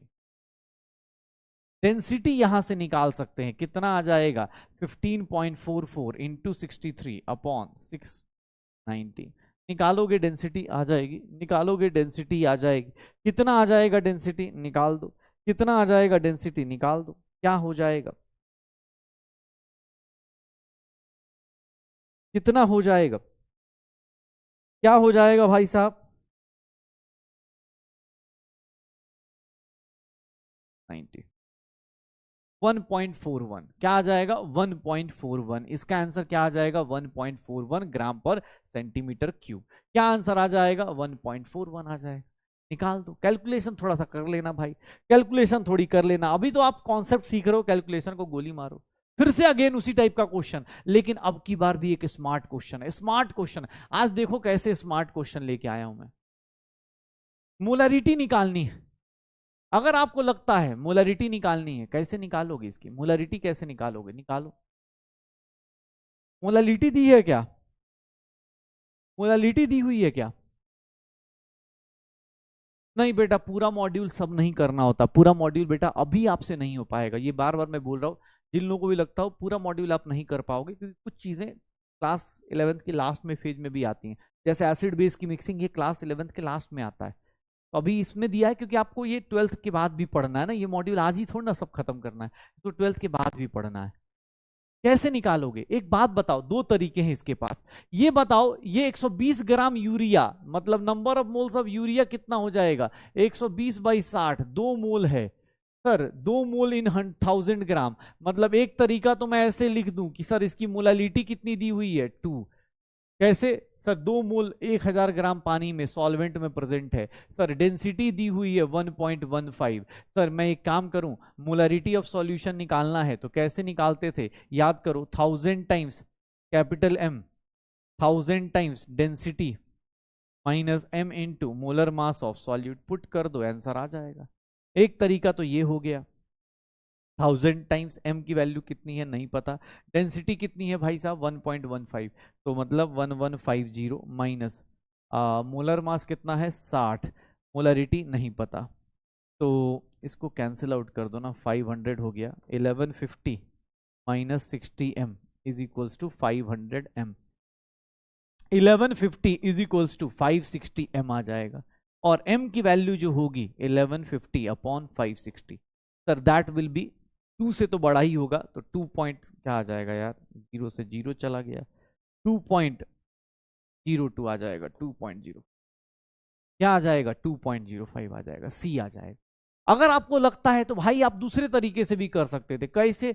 सर मोलारिटी निकालना है तो मोलारिटी के लिए क्या चाहिए? Number of moles of urea निकाल देंगे। सर वो तो 2 आ गया। सर वॉल्यूम ऑफ सॉल्यूशन निकालना है। देखिए अब आपको लगता हो नहीं सर मैं तो ऐसे करूंगा, तो वॉल्यूम ऑफ सॉल्यूशन कैसे निकालेंगे? मास ऑफ सॉल्यूशन इनटू क्या मल्टीप्लाई कर दो? डेंसिटी से। इनटू क्या मल्टीप्लाई कर दो? डेंसिटी से। मास ऑफ सॉल्यूशन कितना है? सर मास ऑफ सॉल्यूशन 1200 लिख दूं। कैसे? 1000 ग्राम पानी, 1200 कह रहा हूं, 1120 लिख दूं, इनटू 1000 ग्राम पानी था अपने पास, और डेंसिटी कितनी है 1.15। सर मोलरिटी ऐसे भी निकाल सकते हैं। ये मोलरिटी ये किस में आएगा? ml में आएगा, ml में आएगा। मोलरिटी कैसे निकालोगे? Number of moles divided by this, ml है तो इसको 1000 से डिवाइड करना पड़ेगा ताकि लीटर्स में कन्वर्ट हो जाए। ये देख लो 2000 अपॉन कितना आ जाएगा? 1120 इंटू 1.15। ठीक है, अब ये आंसर निकालोगे 200 अपॉन 112 इंटू 1.15 कितना आ जाएगा? इसको भी निकालोगे एग्जैक्टली उसी तरह का आएगा, इसको भी निकालोगे एग्जैक्टली उतना ही आ जाएगा। 200 divide by 112 divide by 1 point, हाँ कितना हो गया यार? नंबर ऑफ मोल्स 2 है, सॉल्यूशन का डेंसिटी दिया हुआ है, तो मास ऑफ सॉल्यूशन कितना हो गया? 120 हो गया ना, इनटू ml में आया, और इसके नंबर ऑफ मोल्स सॉल्यूट के दिए हुए हैं 2, 1120 इंटू दिस, ऊपर गया 1000, 2000 हो गया डिवाइड बाई, तो कितना किया यार मैंने, कौन सा गलत कर दिया? 200 डिवाइड बाई 112 ना, डिवाइड बाई 1.15। गड़बड़ आ रहा है क्या?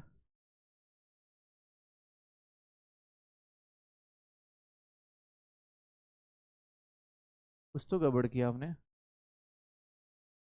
क्या गड़बड़ हो रहा है? अरे यार हाँ हाँ हाँ,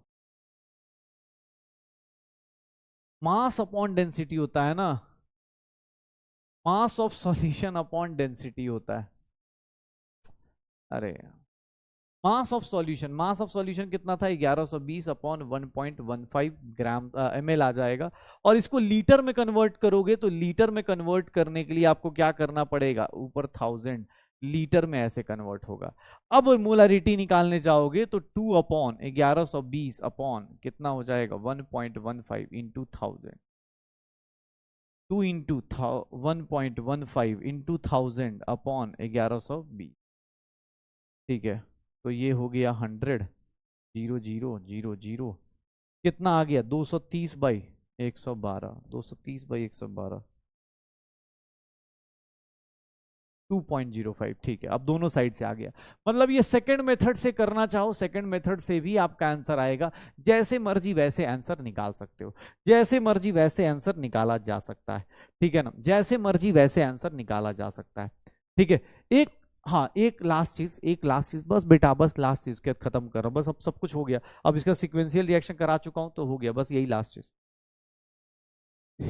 ये क्वेश्चन जो होता है ना, याद रखना, ये हमेशा मोलारिटी और मोलालिटी के ऊपर जब भी क्वेश्चन आए, मोलारिटी और मोलालिटी के ऊपर जब भी क्वेश्चन आए, इस क्वेश्चन में देखो सेकंड लाइन सही है, molarity is function of temperature. क्यों? मोलारिटी किस पे डिपेंड करती है? टेम्परेचर पे। सर वॉल्यूम डिपेंड करता है टेम्परेचर पे, इसीलिए molarity is function of temperature. Reason तो सही है, लेकिन ये ऊपर वाला स्टेटमेंट बेटा देखना ध्यान से, ऊपर वाला स्टेटमेंट बहुत ज्यादा याद रखना। बस यही लास्ट क्वेश्चन है, फिर खत्म करते हैं। ये देखो, मोलारिटी किसको बोलोगे? ध्यान सुनना, आप लास्ट क्वेश्चन है, खत्म कर दो। W2 by M2 into 1000 upon volume of solution लेते थे, 1000 upon volume of solution ml में लेते थे। मोलालिटी किसको लेते थे? मोलालिटी क्या होती थी? W2 by M2। डिफरेंस क्या है इन दोनों के बीच में? ध्यान से देखना, क्योंकि यहां पर अब आपको चीजें मिल जाएंगी। सॉल्वेंट किस में लेंगे? ग्राम में। एक काम करो, दोनों का ऊपर एक काम करते, ये देखो, मोलालिटी अपॉन मोलारिटी कर देता हूं, डिवाइड कर दो, W2 by M2 into 1000 upon molality, W solvent. ये देखना, जानबूझ के ये कर रहा हूं ताकि आप एक कंफ्यूजन ना पालो, क्योंकि कल भी मैं बताने की कोशिश कर रहा था, आज इसलिए लास्ट क्लास में लेके आया कि बस ये लास्ट चीज पढ़ाऊंगा, खत्म। ये देखना, ये कैंसिल, ये कैंसिल, 1000 से 1000 कैंसिल, ये ऊपर चला गया, ये नीचे आ गया। कोई तुमसे पूछ दे आगे जाके कि भैया मोलालिटी और मोलारिटी की बात करूं, अगर मोलालिटी और मोलारिटी का रेशियो कोई पूछे तो वो किसके इक्वल होता है? सर कुछ नहीं, volume of solution upon mass of solvent होता है। ये volume of solution upon mass of solvent होता है। ध्यान से देख लो, ये रिलेशन याद रखना, ध्यान सुनना अपने पास। ये देख लो, बस लास्ट चीज बेटा ध्यान सुनने। अगर डेंसिटी कितनी दी हुई है, डेंसिटी ऑफ वाटर, क्योंकि पानी का ही डेंसिटी 1 होगा, डेंसिटी ऑफ वाटर, ध्यान सुनना, अगर density of water, density of solution, if density of solution, if density of solution, याद रखिएगा, अगर डेंसिटी ऑफ सॉल्यूशन अगर 1 ग्राम पर ml है, ध्यान से देखना, 1 ग्राम पर ml है, वाटर की बात नहीं कर रहा हूं, डेंसिटी ऑफ सॉल्यूशन की बात कर रहा हूं, सॉल्वेंट और सॉल्यूट की बात नहीं कर रहा हूं। डेंसिटी ऑफ सॉल्यूशन अगर 1 ग्राम पर ml है, तो भैया अगर वॉल्यूम 1 लीटर लेते हो, वॉल्यूम ऑफ सॉल्यूशन 1 लीटर लेते हो, ध्यान से देखना, वॉल्यूम ऑफ सॉल्यूशन 1 लीटर लेते हो, तो सर 1000 ml हुआ, और इसी को क्या बोलेंगे? 1000 ग्राम भी बोल सकते हैं। ये देखना, जिसको भी कल कंफ्यूजन हो रहा था, ये जिंदगी में बात याद रखना, molality upon molarity, volume of solution divided by mass of solvent होगा। सर वॉल्यूम ऑफ सॉल्यूशन कितना ले लूं? 1000 ग्राम ले लूं, अगर डेंसिटी मेरी 1 है तो 1000 ग्राम ले लूं। सर मास ऑफ सॉल्वेंट क्या होगा? वॉल्यूम ऑफ सॉल्यूशन को ही क्या लिख सकता हूं, क्योंकि आपकी डेंसिटी सेम है, तो मास ऑफ सॉल्यूशन लिख सकता हूं। मास ऑफ सॉल्यूशन और वॉल्यूम ऑफ सॉल्यूशन इक्वल ले सकता हूं, ध्यान सुनना, मास ऑफ सॉल्यूशन और वॉल्यूम ऑफ सॉल्यूशन इक्वल ले सकता हूं। क्यों? क्योंकि आपकी डेंसिटी 1 है। एक बात बताना, ये वैल्यू 1000 से ज्यादा होगी या कम होगी? 1000 से ज्यादा होगी या कम होगी? ये मास ऑफ सॉल्यूशन है, ये मास ऑफ सॉल्यूशन है, और ये मास ऑफ सॉल्वेंट है, तो सर ये वैल्यू कितनी होगी? 1000 से तो कम ही होगी ना। क्यों? क्योंकि भैया सॉल्यूशन का मास और सॉल्वेंट का मास बराबर नहीं होते।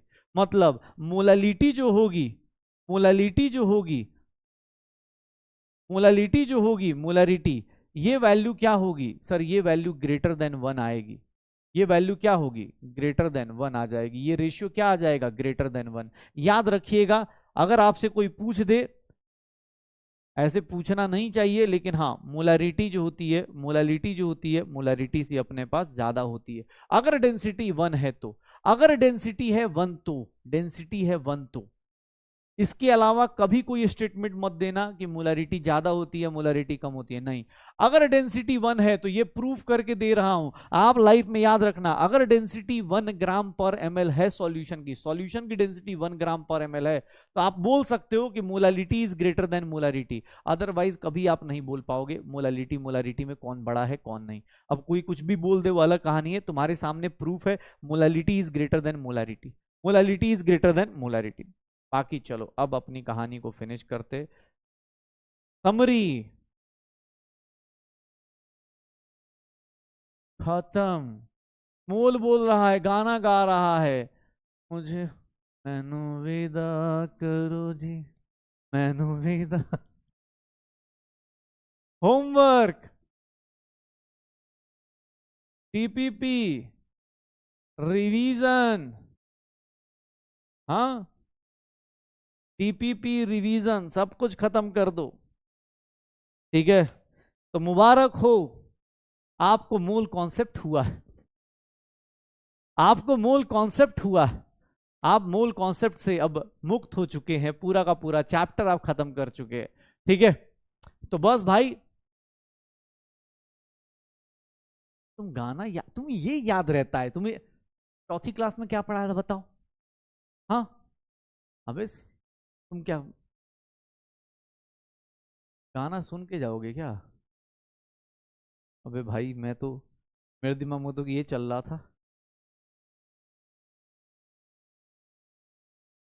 चलो कोई नहीं कोई नहीं, 11th क्लास वाले बेचारे पहला चैप्टर कर गए। मैं एक ही सत पे गाना गाऊँ, ये वीडियो लेके तुम उस पर मत डालना, यूट्यूब पे चाहे उस पे भाई, ठीक है ना। अपने बीच की बात है, पता चला लोग बोल रहे हैं अरे फिजिक्स वाला में यही चलता है, ये नहीं देख रहे लोग कि 1.5-2 घंटे से पढ़ रहे हैं तब जाके टीचर गाना गा रहा है। पता चला भाई साहब यूट्यूब पे कि हाँ लोग ज्ञान दे रहे हैं, हमें ही ज्ञान दे रहे हैं कि टीचर को पढ़ाना चाहिए, गाना नहीं गाना चाहिए। तो प्लीज़ सबसे रिक्वेस्ट है, अपनी प्राइवेसी, हमारे जो अपने मोमेंट्स हैं उसको ज़्यादा मत डालिए, क्योंकि उससे फिर वो गलत इमेज चले, उनको ये पढ़ाई नहीं दिखती, उनको लगता है भाई यार खाली गाना ही चल रहा है, ठीक है। चलो, एक बहुत प्यारा गाना है, पहली बार है तो तुम्हें सुना देता हूँ। मैं तुम्हें पहली बार सुना रहा हूँ तो सुन लेते हैं, ठीक है। आ, यार मैं ही भूल गया उसका लिरिक्स, 1 मिनट, लिरिक्स देखने दो यार, मैं भूल ही गया जी यार। कोई नहीं यार, बैच बहुत सही है अपना, तुम्हारे लिए बदनाम भी हो जाएंगे तो कोई फर्क नहीं पड़ता। हाँ, अरे यार, आ,